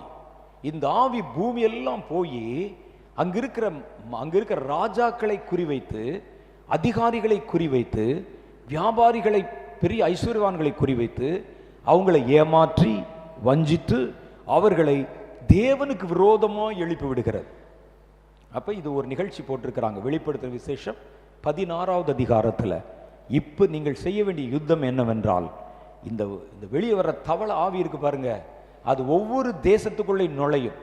பெரிய பெரிய முதலமைச்சர்கள், பெரிய பெரிய பிரசிடென்ட்ஸு, பெரிய பெரிய பிரதமர்கள், இவங்களைத்தான் அது குறிவைக்கும். அவர்களோடு கூட நின்று அவருடைய மனதிலே கல்மிஷமான காரியங்களை கற்றுக் கொடுத்து மனித குலத்திற்கு எதிரிகளாக அவர்களை மாற்றும். அற்புதங்களினாலும் அடையாளங்களினாலும் தன் வசப்படுத்தி கொண்டு கர்த்தருக்கு விரோதமாக அவர்களை திருப்பும். இது ஒரு ஸ்பிரிட்டு, இது வரப்போகுது. இது ஒன்று வலு சர்ப்பத்திலிருந்து அது பிறக்கும், இன்னொன்று மிருகம் என்ற அந்திக்கிறிஸ்துவிடத்திலிருந்து பிறக்கும். அது ஒரு இடத்துல நிற்காது. என்ன போட்டிருக்கு பாருங்க, பூமியெல்லாம் சுற்றி, தேசங்களுக்குள்ளாம் சுற்றி ஜனங்களை கர்த்தருக்கு விரோதமாக எழுப்பினது. இப்ப நீங்க யாரோட சண்டை போடணும் தெரியுமா?